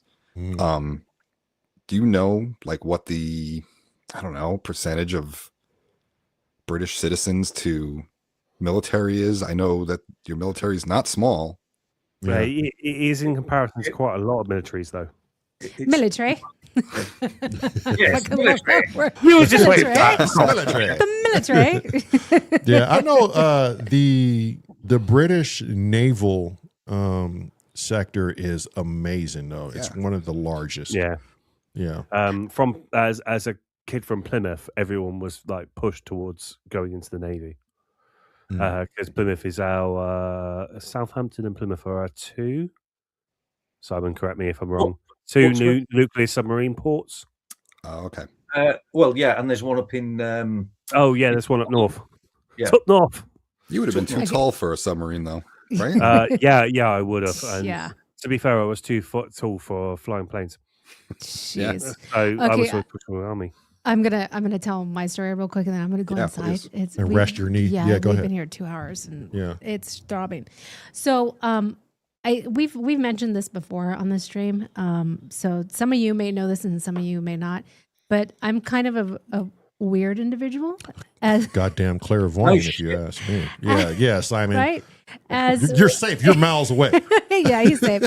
Weird in the sense of like I can see dead people, and when I was younger, I had premonitions, and the premonitions came in a form of dreams.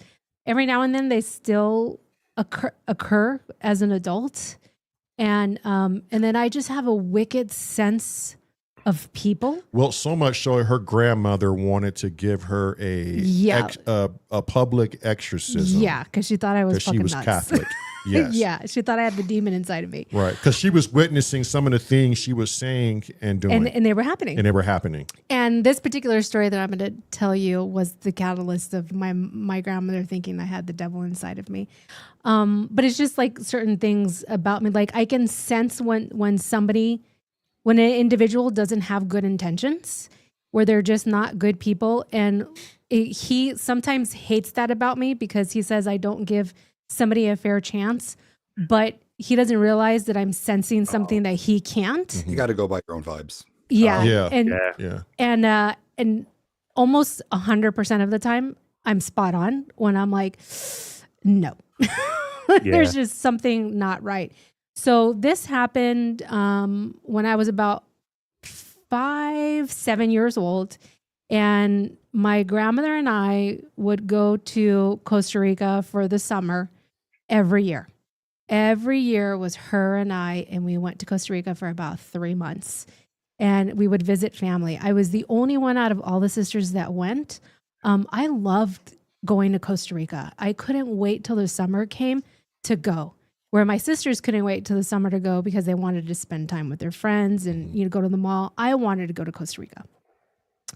And normally we would stay at a family's friend's house. And I love that. I love staying at their homes.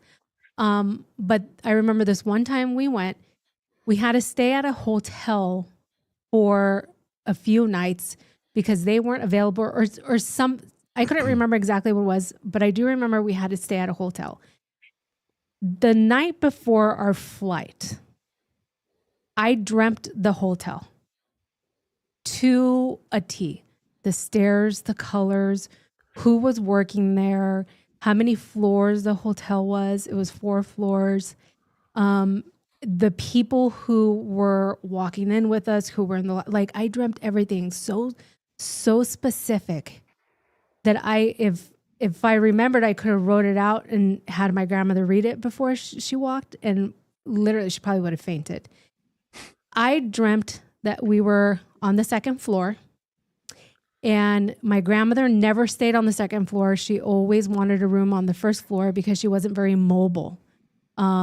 She had wounds. She was diabetic and never took care of herself, so she had open sores on her legs a lot.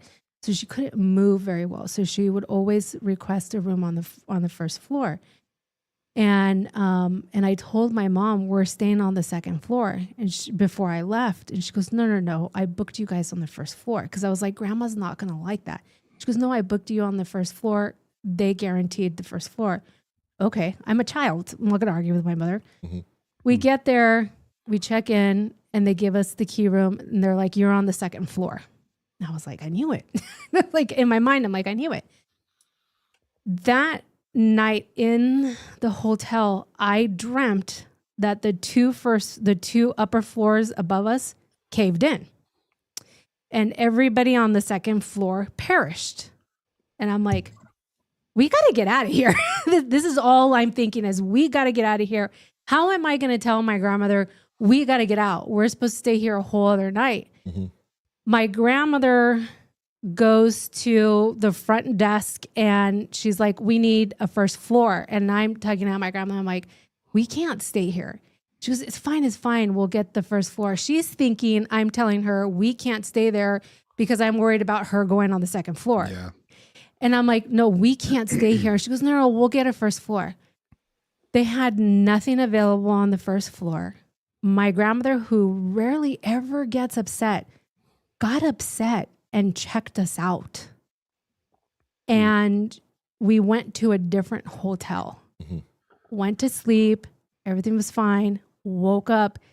All over the news, that hotel, the 2 upper floors caved in. That's crazy. Oh. Yeah. And I told my grandmother the story, and she's like, was that why you wanted us to leave? And I'm like, yeah. And so ever since then, she thought I was possessed by the devil. because it didn't stop there. She has more of those stories. I have so many more of those stories. And she really wanted to give her an exorcism, which is wild to me. Like, I prevented my dad from a really bad car wreck. He was he owned a grocery stores and would go and pick up the produce in like this big rig. I prevented him from having a really bad crash that probably could have killed him. The premonitions were crazy as a kid. Yeah. Crazy. Yeah. You ever dreamt about the lottery numbers? That I have not dreamt about. I wish you did. No. Yeah. I wish I did too. Yeah. Shit. And you know what's funny is certain things you would think wouldn't be selective. Like you would think you'd be able to have power over some of these things. And you don't. You don't. It's just there's been years where I haven't had a premonition about something, and all of a sudden I have a dream, and I'm like, holy shit, this is gonna happen. So it happens. When you'd had this, did you tell your grandpa? I told my grandmother about it, and she thought I was just fussing around being a kid. And what did she say when it actually happened? She didn't say anything. She literally looked at me like I was possessed. Reflecting back on it, though, she thought you were still a devil child. Oh yeah, my grandmother was kind of insane Catholic wise. Like she was like really into her religion, like crazy into religion. So anything that wasn't like in the Bible was the devil's work. I see. Right. Yeah. Yeah. Yeah. I can only imagine. You know. My mom did believe me though.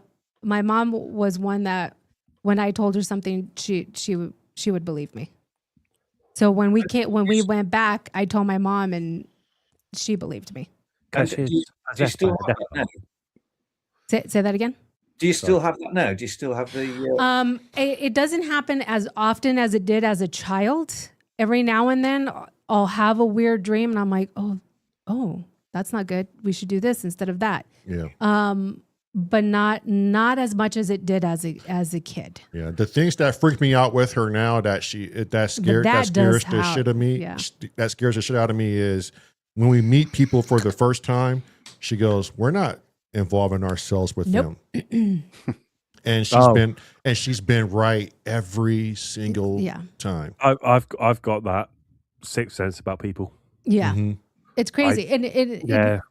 It kind of makes you look like you're just an asshole because you don't want to make friends with people, but it's like, but no, I know why I don't want to be their friends. No. I don't know if I want to make this public, but Leah's dad, I was like, I get such a bad vibe about him. No, I don't want to be part of that. Yeah. And in the last 5 years I've known Leah, their relationship has degraded so badly. And she's questioned all of her childhood upbringing on basic male stoicism, to be fair. Yeah. But I got that like literally from first seconds, like, no, he's not a good dad. Yeah. And then I look at my dad and go, well, I got that fucking wrong. Yeah, you could tell scam artists too. Like there are some people I like you just question, but I don't know. I think life is so strange. You could think someone's lying and they're not, you know, and I think us humans are quick, fast to throw the baby out with the bathwater. Because if it seems too fantastical, and if it seems like it's something you would see in the movie, then why would we want to believe in it? And that's just something that I think is instilled within humans. You know, I don't know where it came from. I don't know why we've shut ourselves off from thinking out of the box and seeking that information. My wife is very similar. She will, you know, get somebody sus pretty quickly. I'm the opposite. I'll always give somebody the benefit of the doubt. That's Lamont. Lamont's the same way. Yeah. And if I'm honest, pretty much all of the time, and I said, no, give him a chance, they've turned out to be a complete asshole. Yeah. So I should probably listen to my wife. You probably. To be fair, mate, I don't listen to my gut. I always say I will not draw conclusions till I've met this person myself, even though everyone's told me this person's an asshole. But see, okay, Panda, that's something different, though. Do they turn out to be an asshole? That's the thing.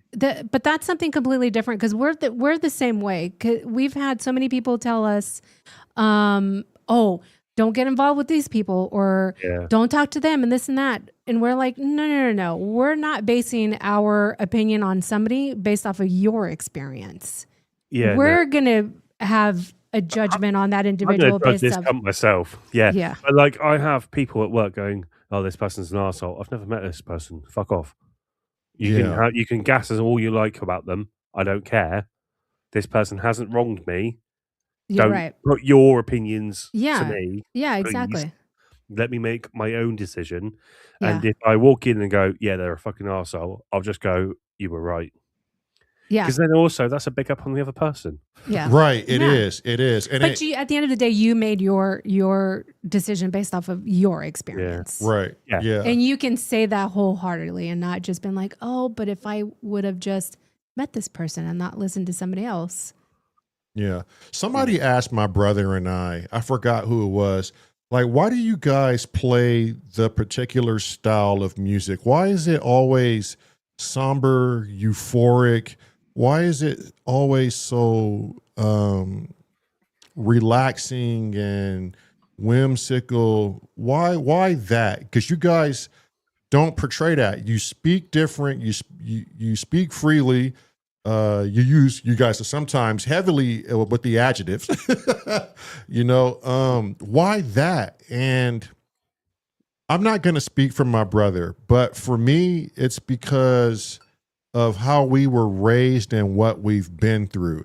I think all we want now is some sort of peace of mind and soul, So when we create our tracks, we create it from, I dare not say spiritual standpoint, but it's something similar. I think we want to create something that takes us away from the negativity and kind of like shaman ourselves to good. I think you could say spiritual. Spiritual doesn't have to mean religious or vice versa. Yeah. You're like a Jedi of making music. Everything's like be harmonious.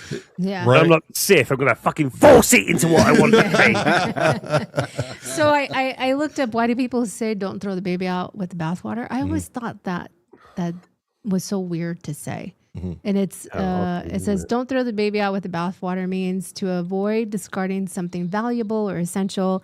In parentheses, it says the baby, while trying to get rid of something unwanted or bad, the dirty bathwater. Why the fuck would you throw away a baby though? Like, I don't understand that saying still.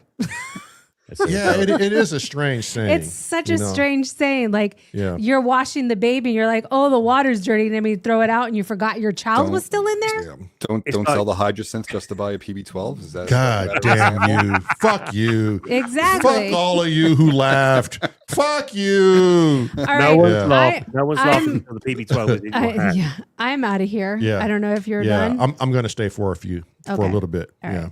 Yeah. Bye. Yeah. Do you need help getting out of the door? Bye. Love you. Was that light on out there? Yeah. It is. Okay. Yeah. Do you want me to start warming up that? Yeah. Okay. I won't be too. Oh, I can do that when I come in. It's fine. Okay. Yeah. All right. Bye, guys. Yeah. It's nice chatting with y'all. Yeah. So, I'll be back in a sec. I'm just going to find my vape. Okay. Yeah, I thought it was. Join us. I always thought it was strange. People didn't get my brother and I, especially when we meet people off the streets and they come to see the YouTube channel and they go, "What the fuck is this? You mean it's not hip hop? It's not R&B? You guys are playing some shit. But you're black.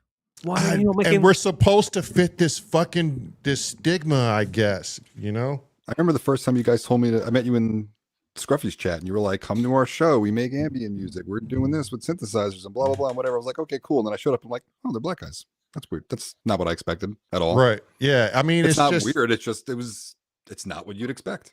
Right? It isn't, and maybe that's a good thing. Maybe other people of color can say, you know what? Look. Maybe it's not just basketball and football and hip hop.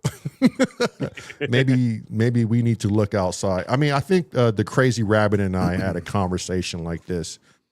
Why don't we see more people of our ethnicity doing these types of things? And I I think they're out there. I just think a lot of them don't want to put themselves out there on the It's definitely societal infowebs, that you way. know?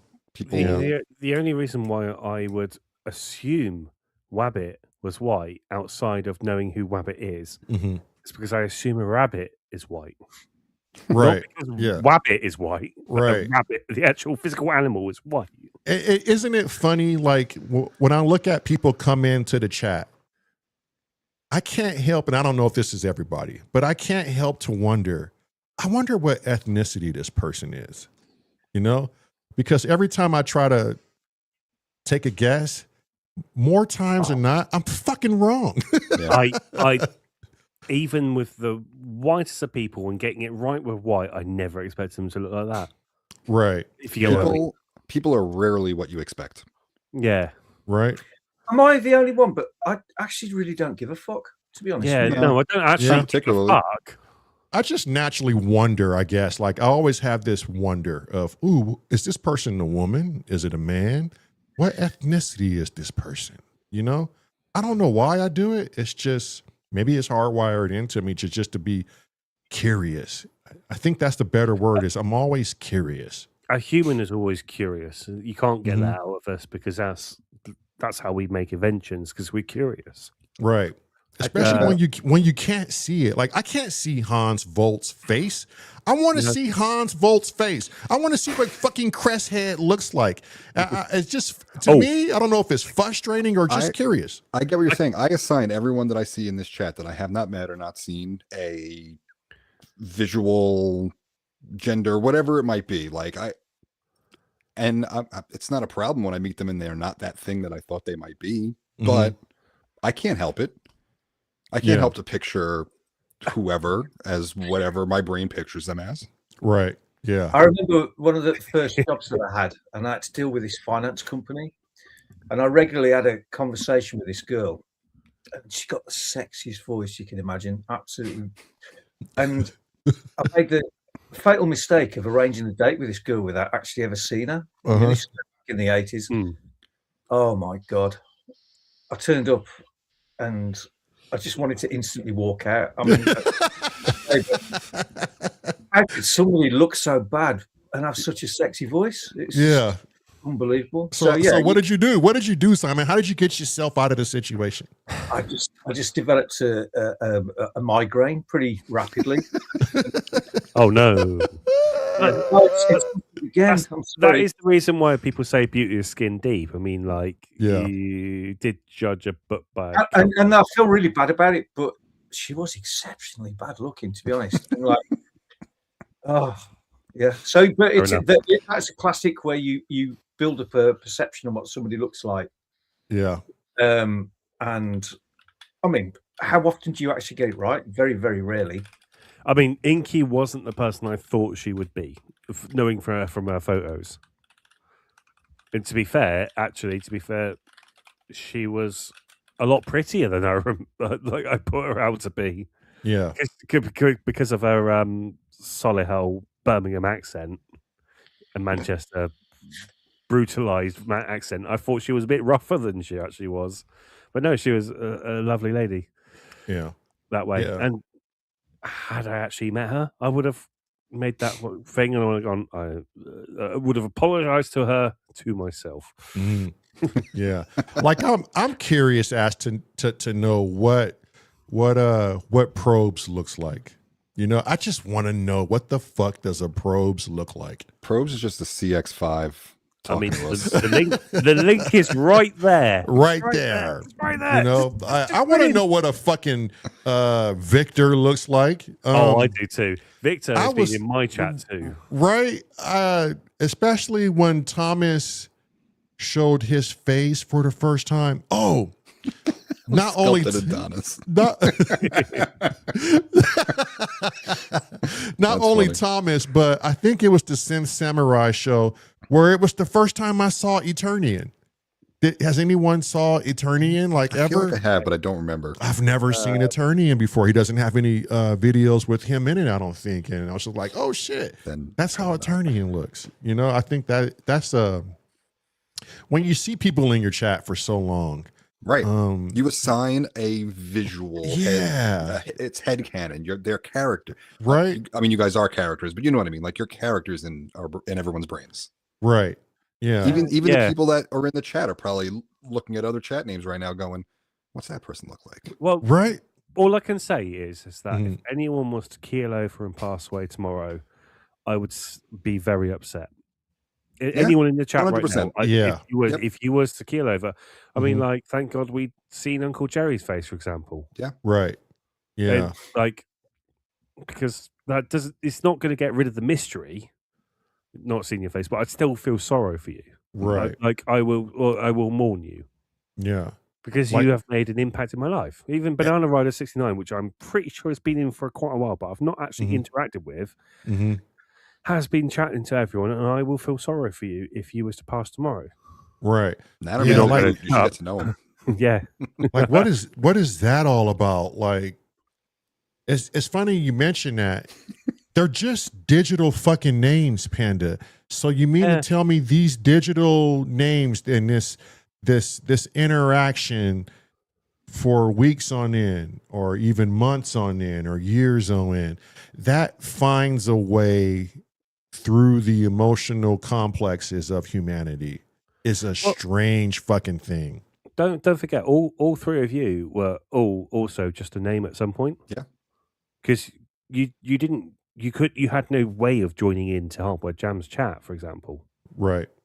So you were just a name, and like it might be a little bit different as an admin, to be fair, because I get to know everyone by their internet persona at least. And to be fair, I always look for the gaps anyway. What you're not telling me, I can always see what someone's like because it's not what you're telling me; it's what you're not telling me. Right. I think that's what Marilyn was also on about.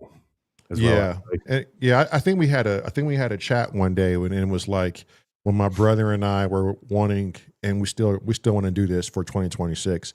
Start at the further end of the East Coast, the tour thing, right, and tour our way all the way to the West Coast purely on subscriber help. Good shout. How much can you trust the people that are showing up to your online show practically every time you go? I wanted to ask her that, but I didn't want to keep her. Like, that's surprising that she has that thing and then just like lets strangers from the internet come stay with her. I stayed, Rabbit stayed, VB stayed, like, right. And I mean, I get the point that, like, at this point, you know us pretty well via the interactions. Yeah. But that's prior, but still. But that's interactions. You guys could be fucking anyone on here, right? Right. And that's the thing. And this may go into a little bit of help me out, Sam. The scientific term of God damn it. Memory loss. No, it's just getting old. Yeah. You twat, memory loss. And I don't even know why I can't think of the name. A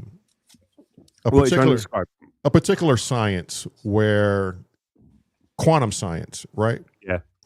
Where there's this quantum field of consciousness, and it allows us a small window to hack into another person's intentions via this quantum field that we can't see. Quantum entanglement. Yeah. Yes. So it's assumption that everyone's brains is quantumly entangled in some way or form. So we've got a certain chemical in our brain where kind of are. Yeah, it's a certain chemical which can be put in several positions of spin. And if your spin is aligned, then you have that good feeling. If your spin is misaligned, then you have that bad feeling. And it is, some people would say that is doohickey, but I'm a firm believer of that one because we have seen particles do that. So there's no reason why a chemical can't do that. I definitely had some of that chemical at the hacienda once. Everyone felt great together. I loved everybody, man. Well, there's people who've been mapping the DMT plane, hasn't there? Oh yeah, they're literally Yeah. mapping it. Yeah. Yeah. And together as well, doing the same trip. Mhm. So they Rick Strassman is leading the way on that, I believe. Yeah.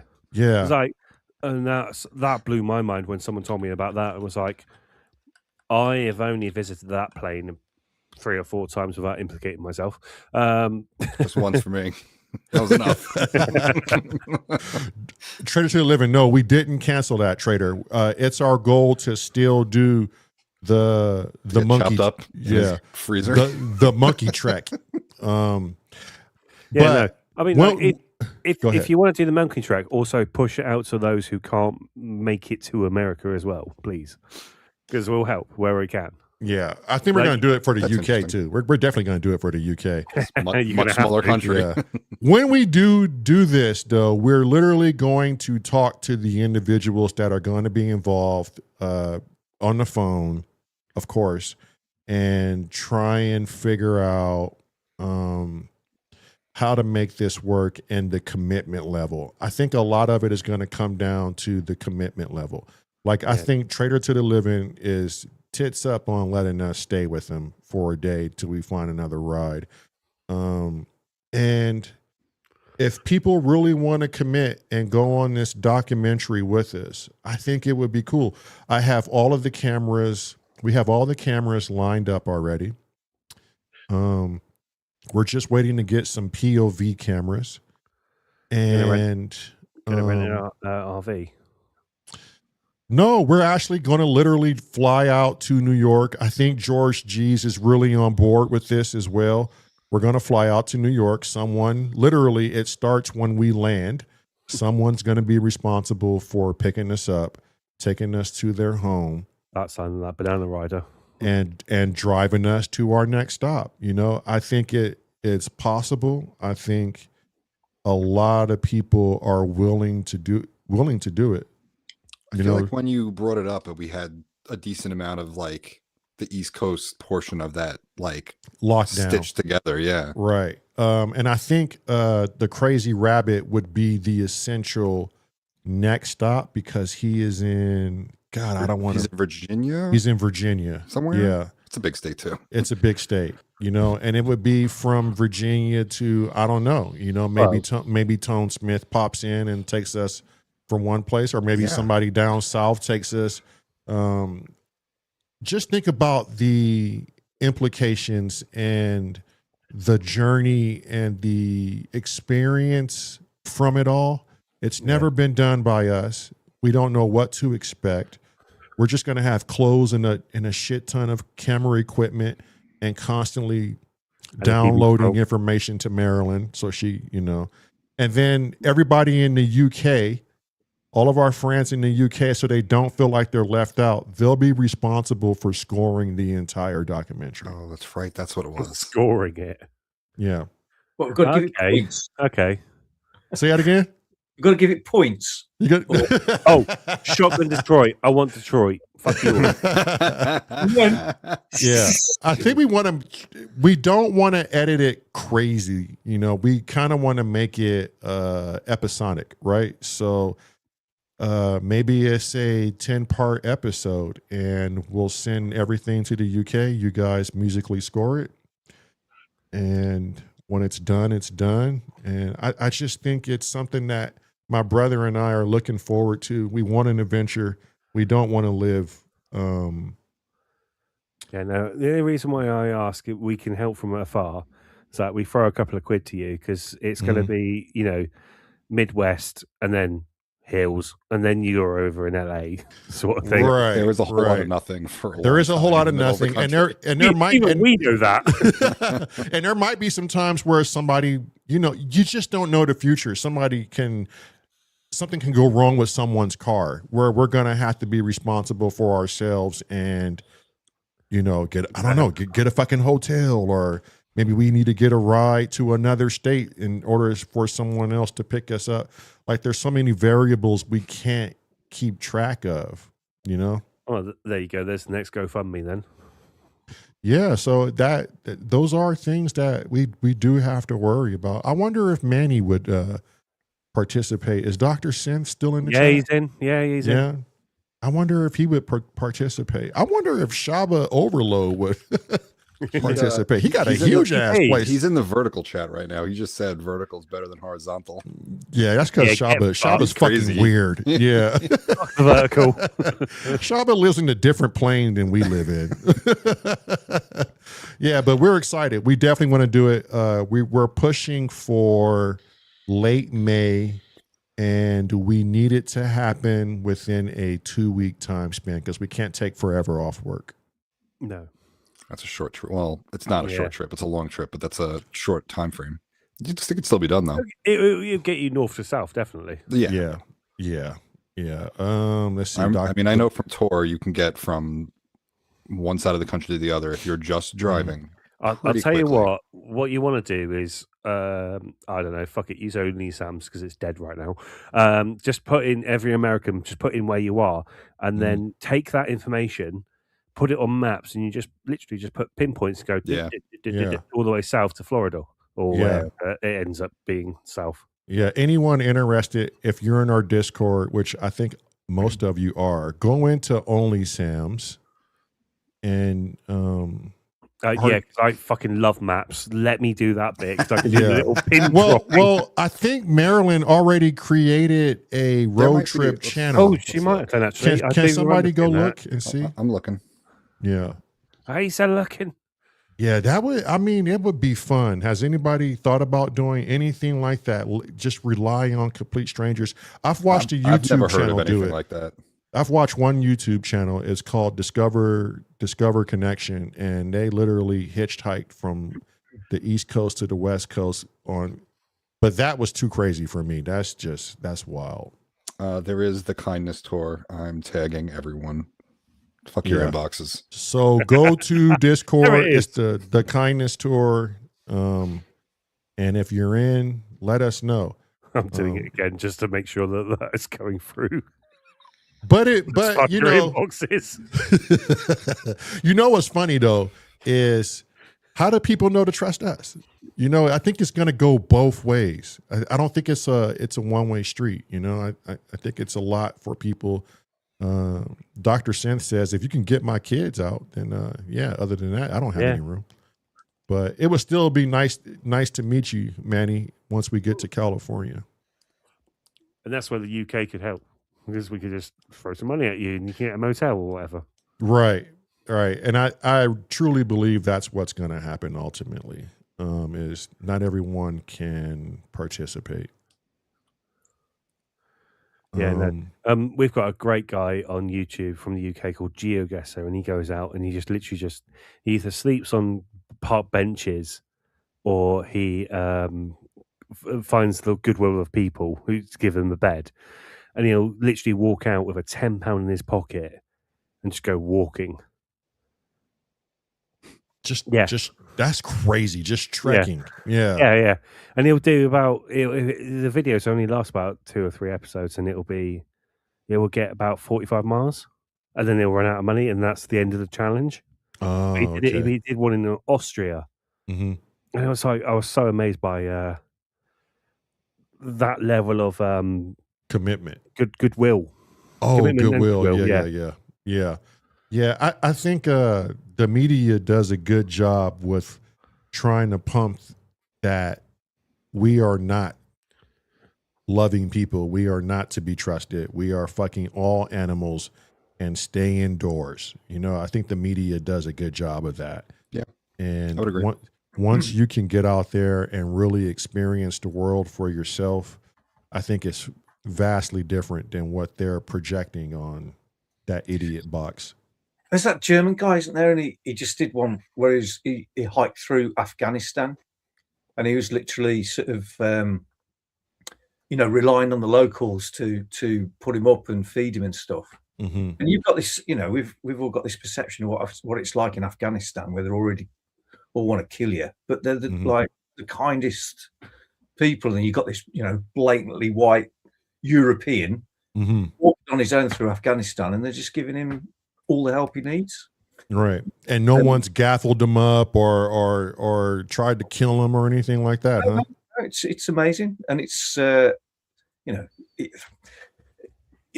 he did one in, I think, not North Korea. What was the other place he did one in? I think it was Iran, and he was going through Iran, and all our perceptions of Iran are what we were told on on the media or whatever. Mhm. And again, nicest, kindest people you can imagine. Is that enough for you, Simon, to watch something like that and think to yourself, this is actually the way the world is? Or do you think these people are outliers? They just got lucky. No, I think that most people are all the same. I think most people are kind and would help anybody else out. I just think it's the very small percentage of dickheads out there that are the only ones that we do hear about. Yeah. Mm. I think most people are all the same, regardless of where you are Mhm. or what circumstances you live in. And that's what gives me hope, to be honest with you. Yeah. It's similar to like engagement on the internet with rage baiting. It's like if people see something nice, they see something good, and they tend to go, that makes me feel better, and go on with their day feeling better.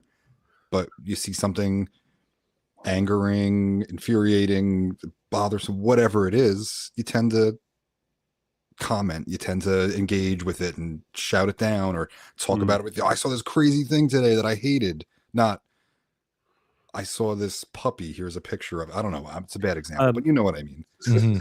That's because humans are inherently negative based, biased.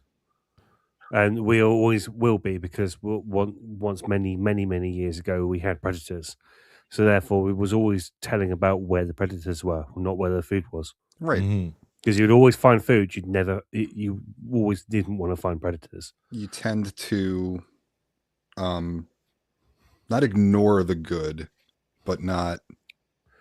You assume the good is the default. There. The good is the default. Yeah, you assume the good shit is the outlier. So yeah, you're not talking about the default. You talk about the outlier because that's the weird thing. yeah, Mhm. yeah, and that's hunter gatherer shit. So Yeah.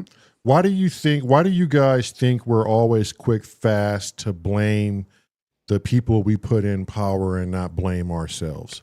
Because ultimately it comes down to the people. I mean, if you're watching what's going on in Iran right now, that's the image of people being pushed too far, and they're now doing something about it, which they've completely killed that protest via the internet, because things like this become very infectious, right?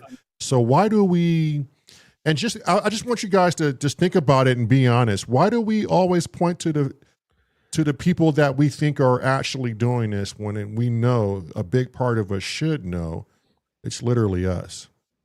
We're allowing it. we're the bad guy.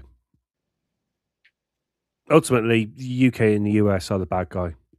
I'm going to throw it out there now. Fuck it. You're saying on the world stage? On the world stage, we're the bad guys. Historically, I would agree with that for a lot of it. I'm sorry, but Russia invades Ukraine and they're the bad guys. No, fuck off. US goes over in a joint co-op into Venezuela with the UK. We're the bad guys. Fuck off. We are spinning that shit. I don't care what people say. We're the bad guys. And we're gonna fucking wear SS fucking uniforms at some point. In my slightly inebriated ideology, I'm not gonna lie, that might be pushing it a bit too far. No, I mean, I think you're pretty close to what I'm thinking. It's pretty much like what Probes is saying too. If we behave like people in power, we'd all be in prison. And when we do, we are. Yeah, exactly. Why do you think? Right. Okay. It's a contentious point, but nobody's talking about the Epstein files at the moment, are they? Because we've just had this. No, they still are. Invasion of Venezuela. Now we've got this. US are going to invade Greenland and everything, and so many diversionary tactics going on. All of a sudden, away from the Epstein files, and that's usually what happens. They'll create another massive story to divert attention away from something that they don't want attention on. Sometimes though, it happens like that. it's not through architect. It's just because the world stage has now become so busy that sort of issue will get forgotten about very quickly, because the collective memory of the human mind is worse than the goldfish. Right. But the thing is, the really unusual thing about the Epstein files is how many massive people and personalities it involves, and what it can do to the Constitution, not just our country, the US. This potentially could fold a lot of what we know about the current world order. And not even just the world order, but how we live, because a lot of celebrities have been put on that as well. Just like, this is what I'm saying, it's absolutely massive, that story is. And there's so many of these people that are either in power or have been in power, or people that have been respected sort of figures in everybody's lives. All of a sudden, it's all going to come crashing down, and the masses are going to think, well, what the fuck have we been looking up to for so long? If you really want to implicate someone, that's fine. You have evidence of that. If you want to implicate an entire industry, you need to drip feed, because else the judicial system is going to be fucked. That's a very fair point. I think things are distractions from things that are distractions from things that are distractions. And it's kind of like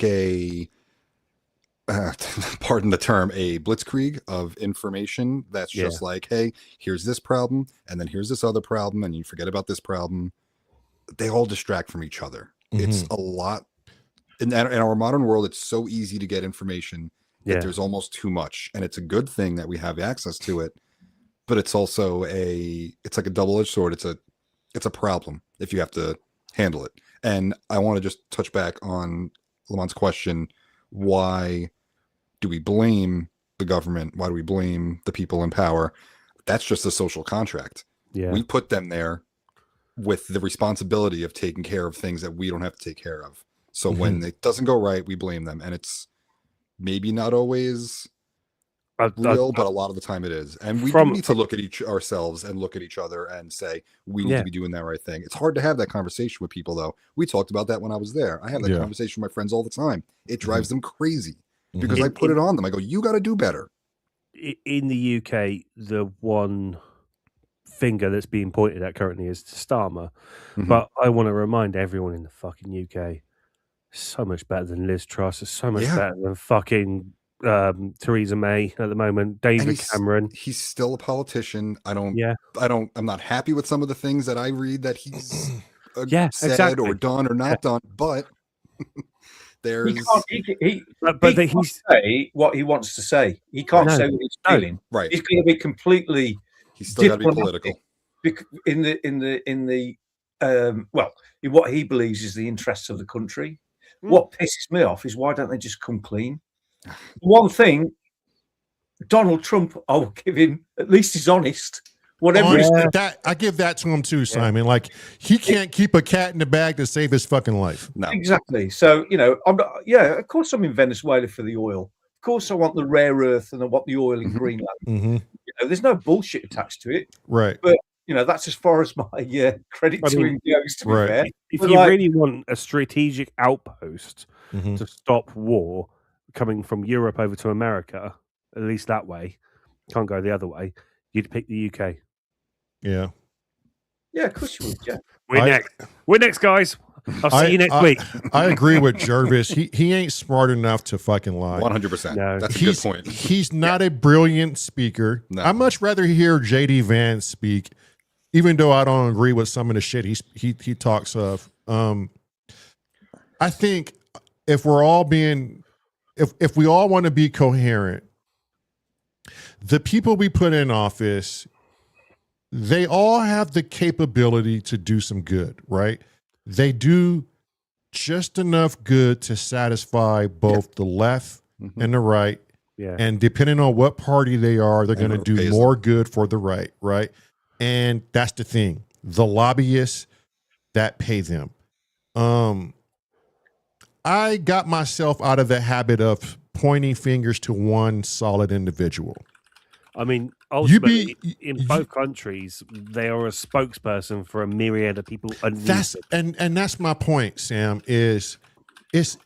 I refuse to believe it's just Donald Trump making decisions for what the U.S. does. The U.S., the bankers, the oil tycoons, the big pharma networks, they are the ones truly making the decisions, right? Like, I just got myself out of the habit of pointing my finger to the orange hair man or to this woman or to that.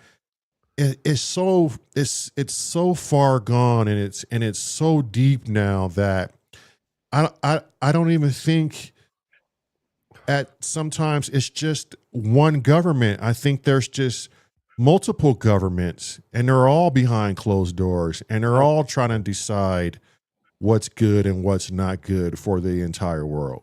It's very clear that the world is becoming 50-50. Yeah. Like on a global scale, there's a 50-50 divide.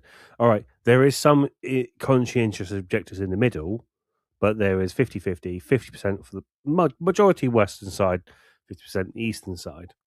And there is some Eastern people who would align with our views, and there is some Western people who would align with Eastern views.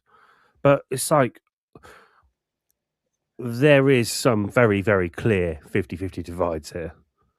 And I don't think it's even 50-50. Sam, guys, at the end of the day, the reason we're in the situation we're in at the moment, and I'm not condoning one side or the other, no, but certainly since the end of World War II, the whole world has been dancing to the Western US-led tune. Yeah, the world has got to play by our rules, and the population of that area is actually 12% of the overall world population. yeah, And the rest of the world has just gone, well, hang on a second, fuck this. Why should we have to play to their rules? And that's why China are in the ascendant. That's why Russia are in the ascendant. And yeah. this whole thing. What I can't believe is how many people don't know anything at all about the BRICS alliance. Mm-hmm. Yeah, The BRICS alliance is massive. It's the economy of the BRICS alliance alone is bigger than the Western economies put together, and nobody needs to know anything about it. And it's a massively powerful thing that we're just not given any information about because it's not in our interests. Yeah. And well, I don't know. It's the world's in a shit state at the moment, and I just hope. Yeah, I think there's I think there's so many things from everybody. Like, let's be honest too. Everybody in this room has their idea of a perfect world with very, very limited information as to how this world is operating. That's safe to say, right? And you times that by billions almost. Now, how do you appease everyone who have different ideas as to how to make this place a harmonious state? Is it possible? Or is this train just a fucking Travis Benjamin Simpson fucking track? One of the best things. That's funny. Only the world was a Travis Benjamin Simpson track. Please use that as any trash talk you ever want to use. That is beautiful. One of the best things I ever heard about making everyone happy is making everyone unhappy. If you've got a bunch of parties that have a bunch of different ideas and everyone walks away from a meeting where they all agree and they're all not happy, you're probably pretty close to what's best for everybody and in the middle. Yeah. Fuck everyone. Just do whatever makes everyone miserable. Everyone, if you want to make everyone's life better, likely the people making decisions are going to be mad about something that they're not going to get that's going to make it better for everyone. And if you do that, if every party walks away and they didn't get that thing they want, probably the whole is a little better off. Yeah, because the one thing that I really dislike about people is they say, don't talk politics, don't talk religion, don't talk this. That's just this is a waste of fucking time. That's just a tool to keep people from solving problems. Right. You have to talk about these Yeah, things. Why would you? And I in my mind, you guys, that's what they fucking want, is for us not to talk about our wants, or this is a waste of time, or politics leads to shit. Well, hang on. Where does that stem from? If we go around putting our heads in the sand and we don't investigate the world news, what good are we doing as humanity? Who wants to talk about that?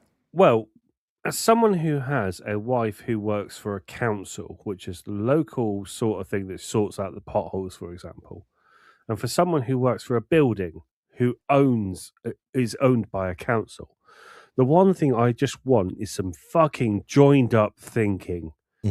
I have no fucking patience for this bullshit anymore.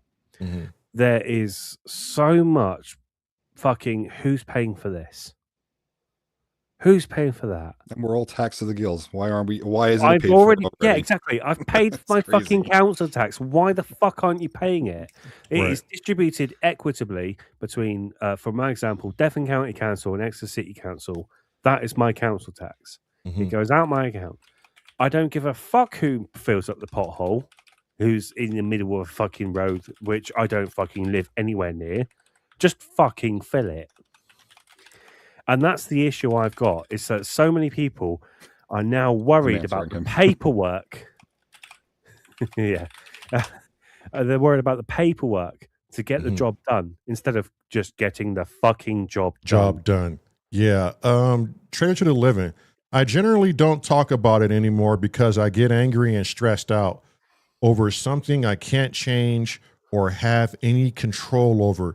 And I think that is a lot of people, Trader. I think you need to find common ground. Okay, a lot of people aren't privy to myself and Asif Stripes conversation because we go behind closed doors.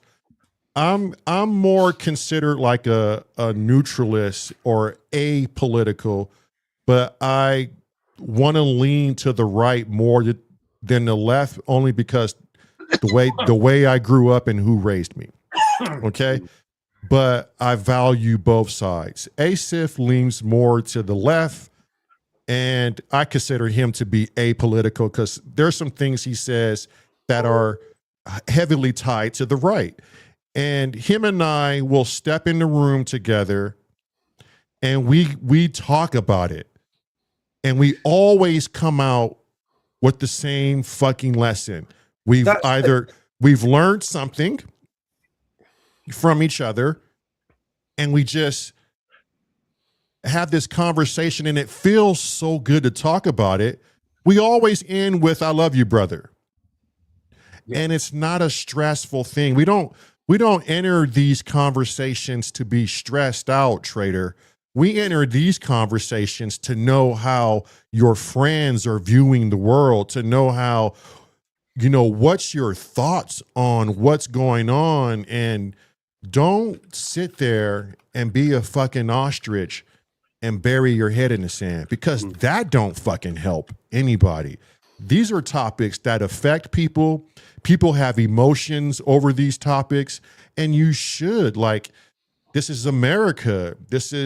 You're supposed to be able to explore all options, hear out your fellow Americans without having to feel like you're going to be in this angered state. We always walk in conversations balanced, and we always leave with something being learned.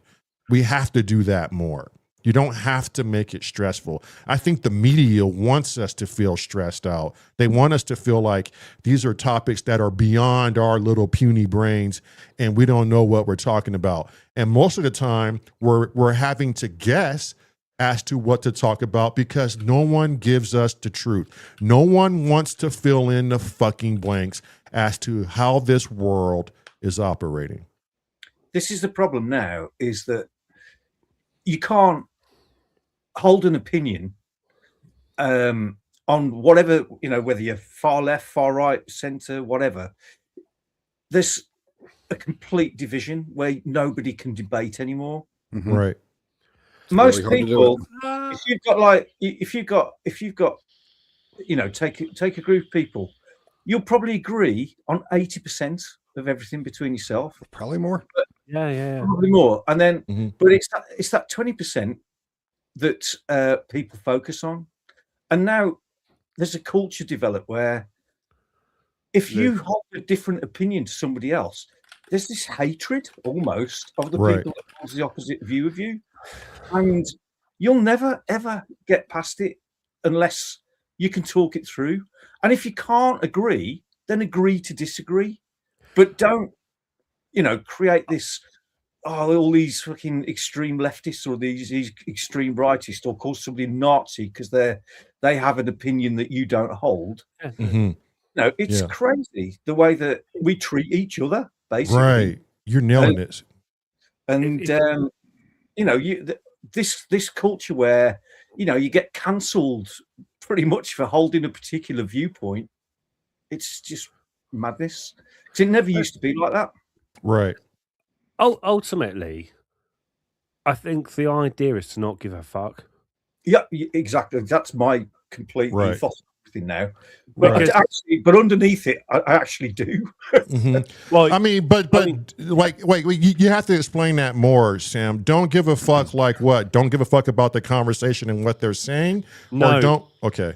No, the topic I'm going to bring up with is one that has come up with quite a few times, and do you know what? It has actually affected my social circle. It's that trans people. Honestly, why the fuck are people bothering them? Who gives a fuck? Exactly. Who cares? gives That's a their fuck? life. They're like a quarter tell you percent what. of the population. Like, What causes the problem is actually people that aren't even involved in that community Mhm. that will basically have this basically force a militant viewpoint about trans people down your throats, which Mhm. pisses everybody off, Right.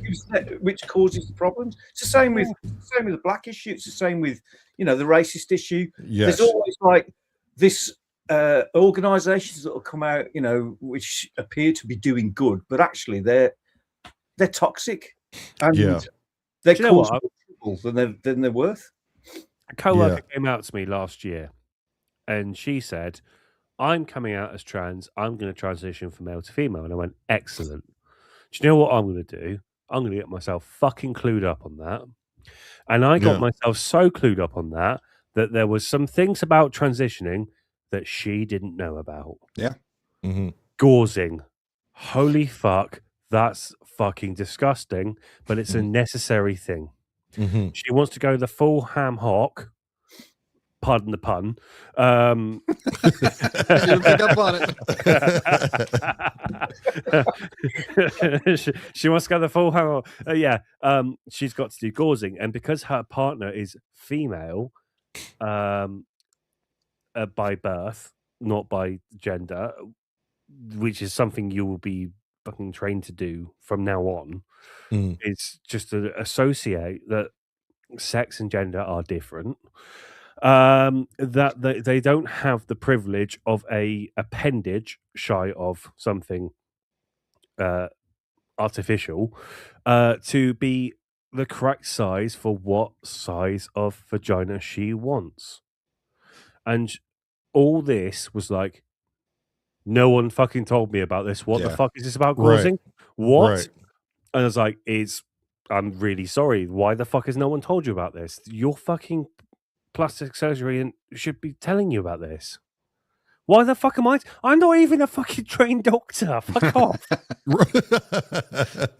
I'm an idiot who has an interest. I just hate when people say, "Hi, my name is such and such and I'm gay," or "Hi, my name is such and such and I'm trans." To me, I don't fucking give a fuck. I don't walk around going, "My name is Lamont and I'm black," and and I'm having a hard time in life. I don't think anybody wants to be a deity over someone else and tell them what's right and what's wrong and how to live your life. All of us were born, hopefully, free people to do whatever it is you want to fucking do with your life. Bottom line.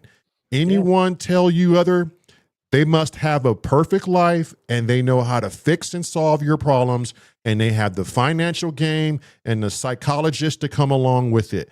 If not, fuck off. You have the right to do whatever the fuck it is you want to do with your body. Whoever the fuck it is you want to love, do it. I got my own fucking problems. I wake up with my own fucking stress that I'm trying to maintain. I don't need your shit. You go do what you do. All I ask is to be fucking happy. Because if you're not happy, it's a waste of fucking life. But here's where I draw the line. Stop fucking with the kids in this mad, crazy world. It's too much information out there for kids to obtain. Yeah. Parents need to do better with their fucking kids. If you want to get a handle on something, don't let your kids experience the information zone, because once they're in it, they're so malleable, anything sounds good. So stop pushing this shit on our kids. Stop running it through school systems. Let these kids be fucking kids and have a wild imagination. And by the time they get 18 or 25, throw all the bullshit you want at a person, you know? But for, like, to me, the only thing left in this world that are sacred to me is not religion, it's not politics, it's our fucking youth. And the less bullshit we can throw on them, the better. Yeah, and if you can also diagnose the autistic and the ADHD in their 30s, that works great. That works fucking great too. They've already fucking worked out how to fucking do all the shit other people can do and mask it. It's around 30 years old, they go, fuck it, lunatic. I think we all can. It's easy for all of us to get caught into the emotions of what we see on TV and get caught into the emotions of what we see on social media and not have the clear understanding and the full story as to what we're looking at. And what we're doing is we're just reacting, you know, and it's just something that's so easy to do right now. I've seen people react on an AI video that looked 100% real. They put their emotions and they thought it was real, and everyone figured out it was AI, and it's just an eye opener, you know. I think we just really need to pull back on what we consume and how we consume it, and make sure we're consuming something that's real and for us to spend our energy on and actually react to. That's the new almost sixth sense you've got to develop, is knowing what's real, right, and what's not, and also what's legit information, regardless of what source it's coming from.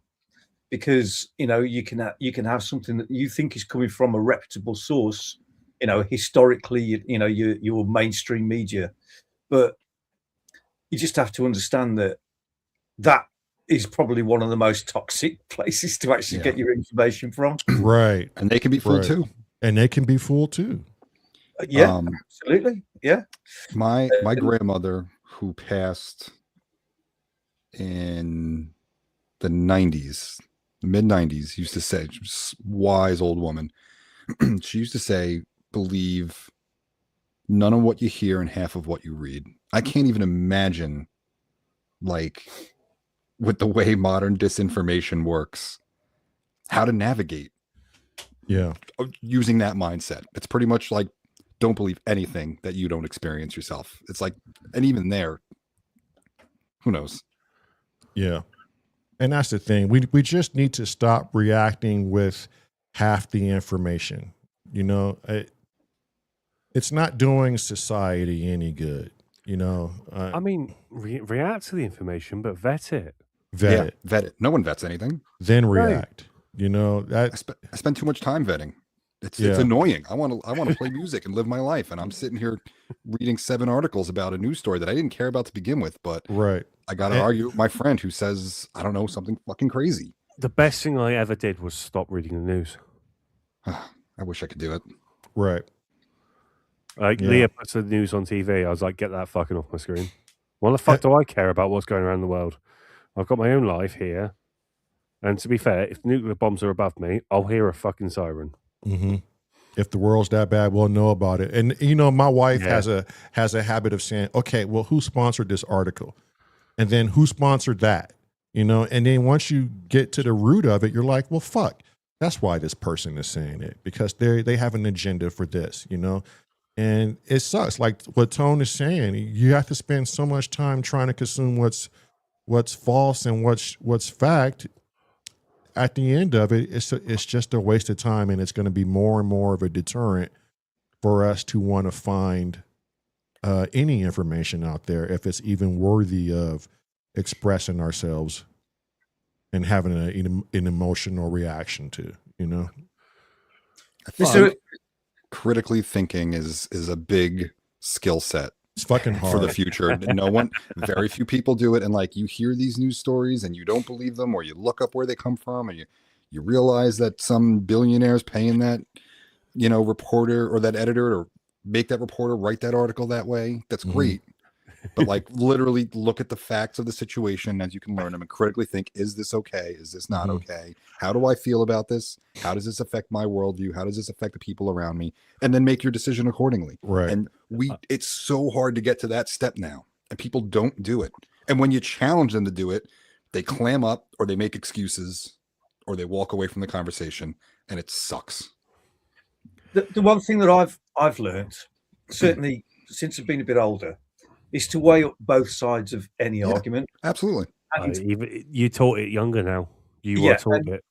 I don't know if you've seen these, Sam. You guys might have seen them as well. There's a series of like things that they do at the Oxford Union, where they'll have like a, sometimes pretty controversial speaker. So people like Tommy Robinson, who's like a right wing character over here, shall we say? I'm traditionally a more left wing orientated, and I watched this, and Tommy Robinson is he's a pretty reviled figure over in this country, because he's a right wing activist, but that's the way he's portrayed by our mainstream media, right? And I don't agree with 99.9% of the stuff that he says, but he did one of these Oxford Union talks, and he said, right, okay, what I'm going to do, I don't care what you think about me, and I don't care what you think about my politics, but my plan today is to show you the truth and how that truth has been manipulated by the media for you to make a judgment on me. And he showed a series of videos that had been used on the mainstream media to make this guy look like an absolute prick. But then he showed you the full length video and what actually happened. And I'm thinking, fucking hell, I've held this really negative opinion of this guy based on the stuff that I've been told in the mainstream media. The narrative is. And now I can see, even though I still disagree with 90% of the stuff that he says, that was complete bollocks that I've been fed. And sorry, you've gone from 99 to 90, and that is the narrative they're throwing. That's all I wanted to say. Yeah, exactly. And the thing is that this is why you've got to make a real careful judgment about what you're told and what you're told to believe, because for the majority of the time, what you're actually given is a completely manufactured view to suit whoever's in control, and that's the problem. That's the real problem. This is what I'm saying. You've got to really dig deep to find the truth. But does that make you, Simon, go back on other things and go, well, how much more?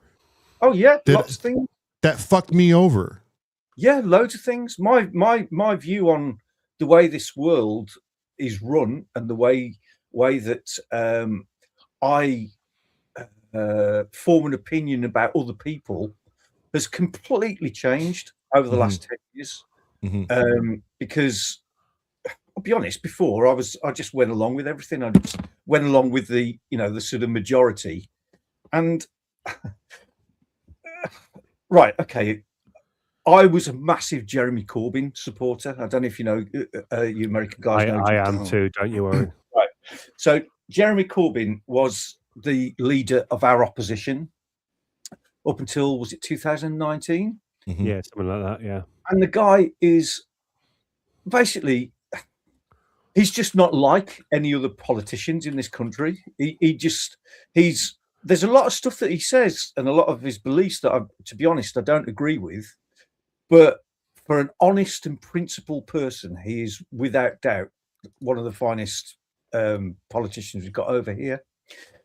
And because he got to a point where loads and loads of people were joining the Labour Party, they had the biggest membership that they'd ever had under his control.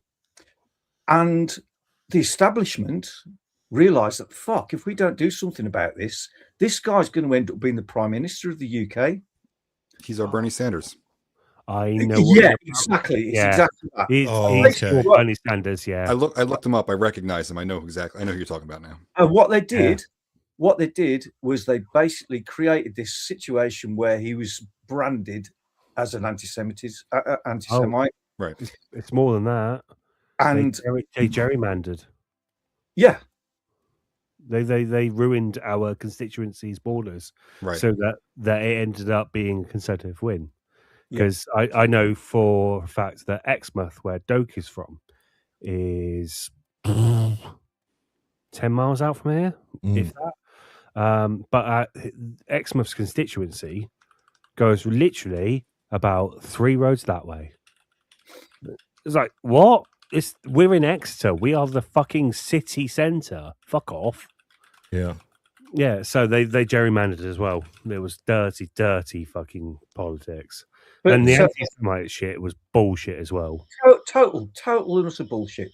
Total and utter bullshit. Because and ended up in a situation where this guy was on the verge of becoming our next Prime Minister, to becoming one of the most loathed and detested people in the country by the masses because of what they were told by the mainstream media. And unfortunately, whether we like it or not, most people are sheep. They'll believe what they're told to believe. Yeah. So I mean, and you're proof of that, right? Because had you not stopped yourself to go, okay, at least because you were so highly against Tommy, you still found a way to make a conscious decision. Let me hear this dude all the way out. You could have just easily turned the TV to a different channel, or A few years ago, I would have thought, fucking hell, there's no way I'm watching anything with that twat on. Right. But then now I think, well, okay, let's give this person a chance to put their point across. And I came away still not agreeing with most of what he said, but I did understand that in the same way that they did to Jeremy Corbyn, this guy had been completely misrepresented and wronged by our mainstream media. Yeah. Which is ultimately controlled by, well, I say it's not even by the government, it's by whatever establishment is in your country. Yeah. I was listening to Synth Samurai one day. I think we had a phone conversation, and he said the world is a stage, And then I started hearing other people say the world is a stage. And then I started watching movies. And it's funny that when you watch a movie, they're telling you who the good guy is. And they're telling you who the bad guy is. But when you watch movies, most of the time the bad guys want a sort of peace for the world and accountability for the world and want to do good. And the good guys want to keep continuing on with the bullshit. Status quo. Yeah. Exactly. And I started to look at that and go, fuck. I mean, maybe this is all a stage. The media is literally telling us who's good and who's bad. And if they want to drive our consciousness into a certain direction.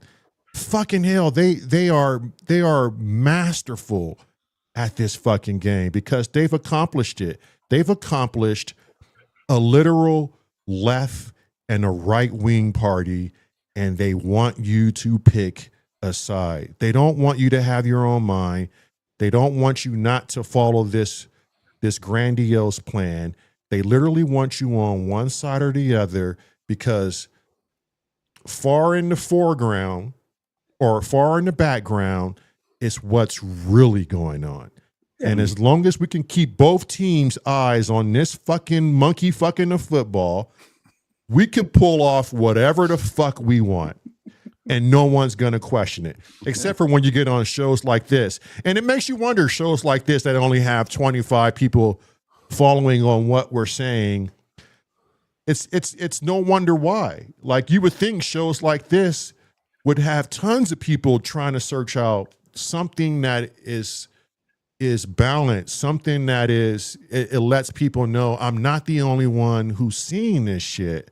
And it's just like they strike down the algorithm from deep thinkers like us who are willing to take the time out to hear another person out and go, fuck, I don't have it all sorted out.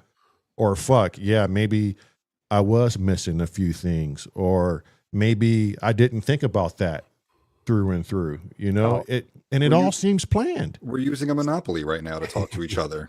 Like, Yeah. this is Google. It's paid for. It's StreamYard. Yeah. Yeah. Well, not Streamyard. I mean, like YouTube is what I'm saying. Yeah. You know, they're the ones in control. They don't. I mean, and I'm not saying that. I'm not going to be some conspiracy theorist that's like, YouTube's pushing us back or not pushing us forward or whatever it is, not pushing us in the algorithm. But they don't benefit from us doing anything other than making them ad money. So I'll tell you. That's all they care about. I'll tell you a little secret that my eyes were open to this. So What's the secret? Well, when a government is in austerity, the first thing to be cut is the arts. Yeah, of course. Yeah. Is it because it's a luxury? Or is it because the arts is telling you what the fucking hell is going on in the world? Yeah. It's exactly that. They've been burying the arts in the U.S. government, in schools, and in how money gets filtered to it since jazz music. Oh, yeah. Yeah. I'll say this is how I feel about it. Black people started making art in America. White people started paying attention, and you watched the arts do this in America, and they've been doing it since. Like even with hip hop, the conscious hip hop that wakes up the people in the urban cities. Look what they do to it. Yeah, it doesn't get no fucking pub. You don't see them winning Grammys for teaching kids to be better to their mothers, teaching fathers to stay home and raise their kids. Even the best big hip hop artists that do that get thrown to the wayside. They get knocked down quick. Yeah, bands, groups like A Tribe Called Quest, groups like De La Soul, they have problems with their record labels. Yeah, they become I don't want to say gimmick, because gimmick's not the right word. They become like a novelty, and a token. A token, and the broader entertainment industry kind of just goes, oh yeah, look at them, they're good, they're nice, look at what they did 30 years ago. Pay attention to what they're saying, because they're saying everything you need to be hearing. I don't want to sound like a Bowie fanboy, which I am, but have you ever seen the interview he did with MTV back in the 80s? No, probably a long time ago. This guy was interviewing Bowie, and I think it's around when Let's Dance and all that stuff was coming out. And Bowie said, "Yeah, I just want to ask you a question." He says, "Why have you got no black artists on your channel at the moment?" And the guy was just completely flummoxed; he just didn't know what to say. He's going, "Well, it's something we're trying to address." He says, "Yeah, but unless I watch MTV at 2:00 in the morning for an hour, I don't see any black faces on MTV." Right. And this guy was. I think I remember this. And I thought, and he's fucking right, because all you used to see was fucking Dire Straits and David Bowie or whatever, but there was no black. I mean, this is fucking Michael Jackson even wasn't getting on MTV, and that just shows what fucked up situation we were in. Mm-hmm. 40 years ago, is it now? Right. And 40 years is not a long time. It's not a long time, Simon. It is for me, but shut up. It's still some bullshit. Like it's not. It's still bullshit going on. It's just on a different stage now. You know. It's still. Totally. There's still suppression. Yeah, you're right. Yeah, of course there is. And at the end of the day, this is why us lot, guys like us, have just got to fucking understand that it's all bullshit. Yeah. And we just carry on doing what we're doing and doing it our way. Right. Yeah. The not give a fuck mentality. Yeah. Right. Because I don't know about you guys, but when I go to Hardware Jams or the Pub or Get Jervis, the Sin Samurai, or any of these shows that I watch, or just people who don't even go live and they put out content, I feel like it's as free as my mind is going to get. It's as pure as content will get. That's reality. That's the world. That's people. Yeah. It's not the homogenized, this is how you should be and think and feel. Mm-hmm. And that's what I hold on to. Mm-hmm. Because like I said before, most people are like us. Right. Yes. Right. And that's not burying our head in the sand, right? It's not burying our head in that. It's having faith in your fellow, human beings, because most people are the same. And as long as you always remember that, all these fuckers that are trying to tell you what to do, you ignore it or don't give a fuck about it, like you say, Sam. Just carry on doing what we're doing and ignore what you're told to do. Yeah. I mean, like, ultimately, those who believe the world is flat and those who believe the world is round, who gives a fuck? Oh, you would love to be in our fucking community, Sam, I tell you. Yeah, but I don't care if I fucking donut shape. Yeah. Can I get from point A to B? Yes. I don't care. Be what you want to be. As long as you do right by me, I'll do right by you. That's my outlook. Yeah. I don't care what you are, who you are, you do wrong by bully me. you are, what gender you are, whatever. Mm-hmm. You do right by me, I'll do right by you. That's my mantra. And that's what I was thinking by. But as soon as you do wrong by me, you can sit in my room, you just can't eat at my table. Yeah. I mean, some people have those barriers. I mean, No. We were all together, so you can eat the same food as me. You can have a wonderful life. Yeah. I just don't want to make conversation with you. Yeah. That's it. That's it. That's all that is. Right. And Leah really struggled with that part, like that knowledge. Really struggled because she's taught otherwise. And I don't care. That's what I was taught to believe. Fuck off.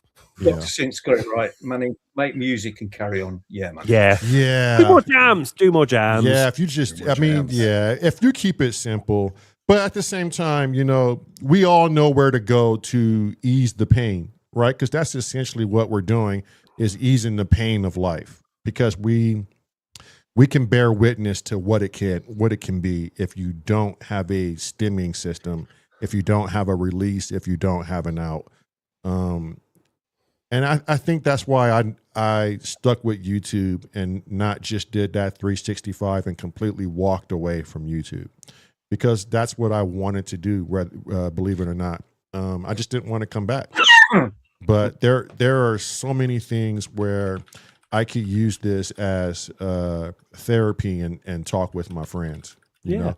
Even Keith is like, eat more fried chicken. Shit, I wish I could though, Keith. I fucking wish I could as well. I fucking love fried chicken. But don't worry. It's always a Popeyes. Right? Fuck. Why does it have to be so fucking unhealthy? The chicken doesn't have to be unhealthy. It does. When you put it in a tub of fucking lard, Fucking dead when you fry it. Look, guys, it's been a great night. I really miss chatting with the Dixons. You always get something real with the community, and ultimately for me, this is like a mirror. I'm talking to people who are like me, and we don't have to see 100% the same thing, which is the beauty of it. And anytime we do this is never a waste of time for me. I never even want to, get off. I just want to stay in the moment with you guys and continue to figure out how to fucking solve this fucking problem we have here. And I think we found it. And we just do shit like this, So tomorrow, Get Jervis is on Sunday. I think that's 3:00 our time. Is it, Tone? Or 2:00 our time? Anyway, it's 10 p.m. UK time, so it's 5 p.m. you guys. Yeah. Okay. Yeah. 5 our time. 5 Eastern. That's always a fucking Pacific. great. That's always a great fucking show to go on. Noon Hawaiian. Noon Hawaiian. You can check out Hardware Sounds Tuesday. He goes live. Tony from Upstate Downstate. He also goes live. And Simon Greatbatch. I'm dead. To go live. He just did a premiere, which was fucking just amazing. I think it was like 3 tracks that you did back to back. The Clown Fest one, yeah. Yeah, yeah. Oh, Clown Fest. I was there for that. Don't worry. Yeah, that was amazing. And if you guys are catching this later, or if you're new to Monkey Island, take a look at our comment section and check out everybody who's in the comment section. 99.9% of them are content creators. I dare not ask Sam to link everybody because that crazy motherfucker will do it. I sat here and watched him do it. Don't look for Dep Twat, by the way, on YouTube because you might find something that you don't really like. Yeah. What is your channel? Is it Simon Greatbatch? I think it is. Yeah, I can't remember. Simon Greatbatch. Simon Greatbatch for open bracket, aka Fat Dad close bracket. Yeah. Before YouTube fucked real everything. nice snappy one. Sam, you're a pro. Goddamn pro. Look, today is Saturday. I don't know when we'll be back on again, but rest assured, we have Third Ear coming next week, and it will be Viral Beats coming on. Yeah, motherfuckers. And then we recorded Sam's today, so Sam will be the following Thursday. We're still waiting on Get Jervis to get us a date so he can get on Third Ear. Jervis, I know you're fucking listening. Make it happen. We're going to be bugging you tomorrow in the chat. Right. We're still waiting on Asif Stripe to get on. And there's a few more. Like if you guys create music, hop on Third Ear with us. Talk to us. Studio 8 Effects, Mixmaster, Banana Rider. Does Milky 101 create music? I don't know. But damn it, if you do, let's talk about it. Biscuit. All right, you guys got anything to say before we get out of here? Love you guys. Yeah. Biscuit, Humans, do more power to jams. people. Biscuit, do more jams. Biscuit, do more jams. Yeah. Hey, look, we seriously behind all the shenanigans we do in Monkey Island, we love everybody who comes here and who interacts with us. We're not bad people. We just like to have fun and live out loud. And there's no holds bars on Monkey Island. Say what you say, be who you be, and feel how you feel. It's simple. Good. Yeah. All right, guys. Thanks for showing up. Love you, bye. Practice, mate. Love you, bye. Right. See you guys. Bye, love you.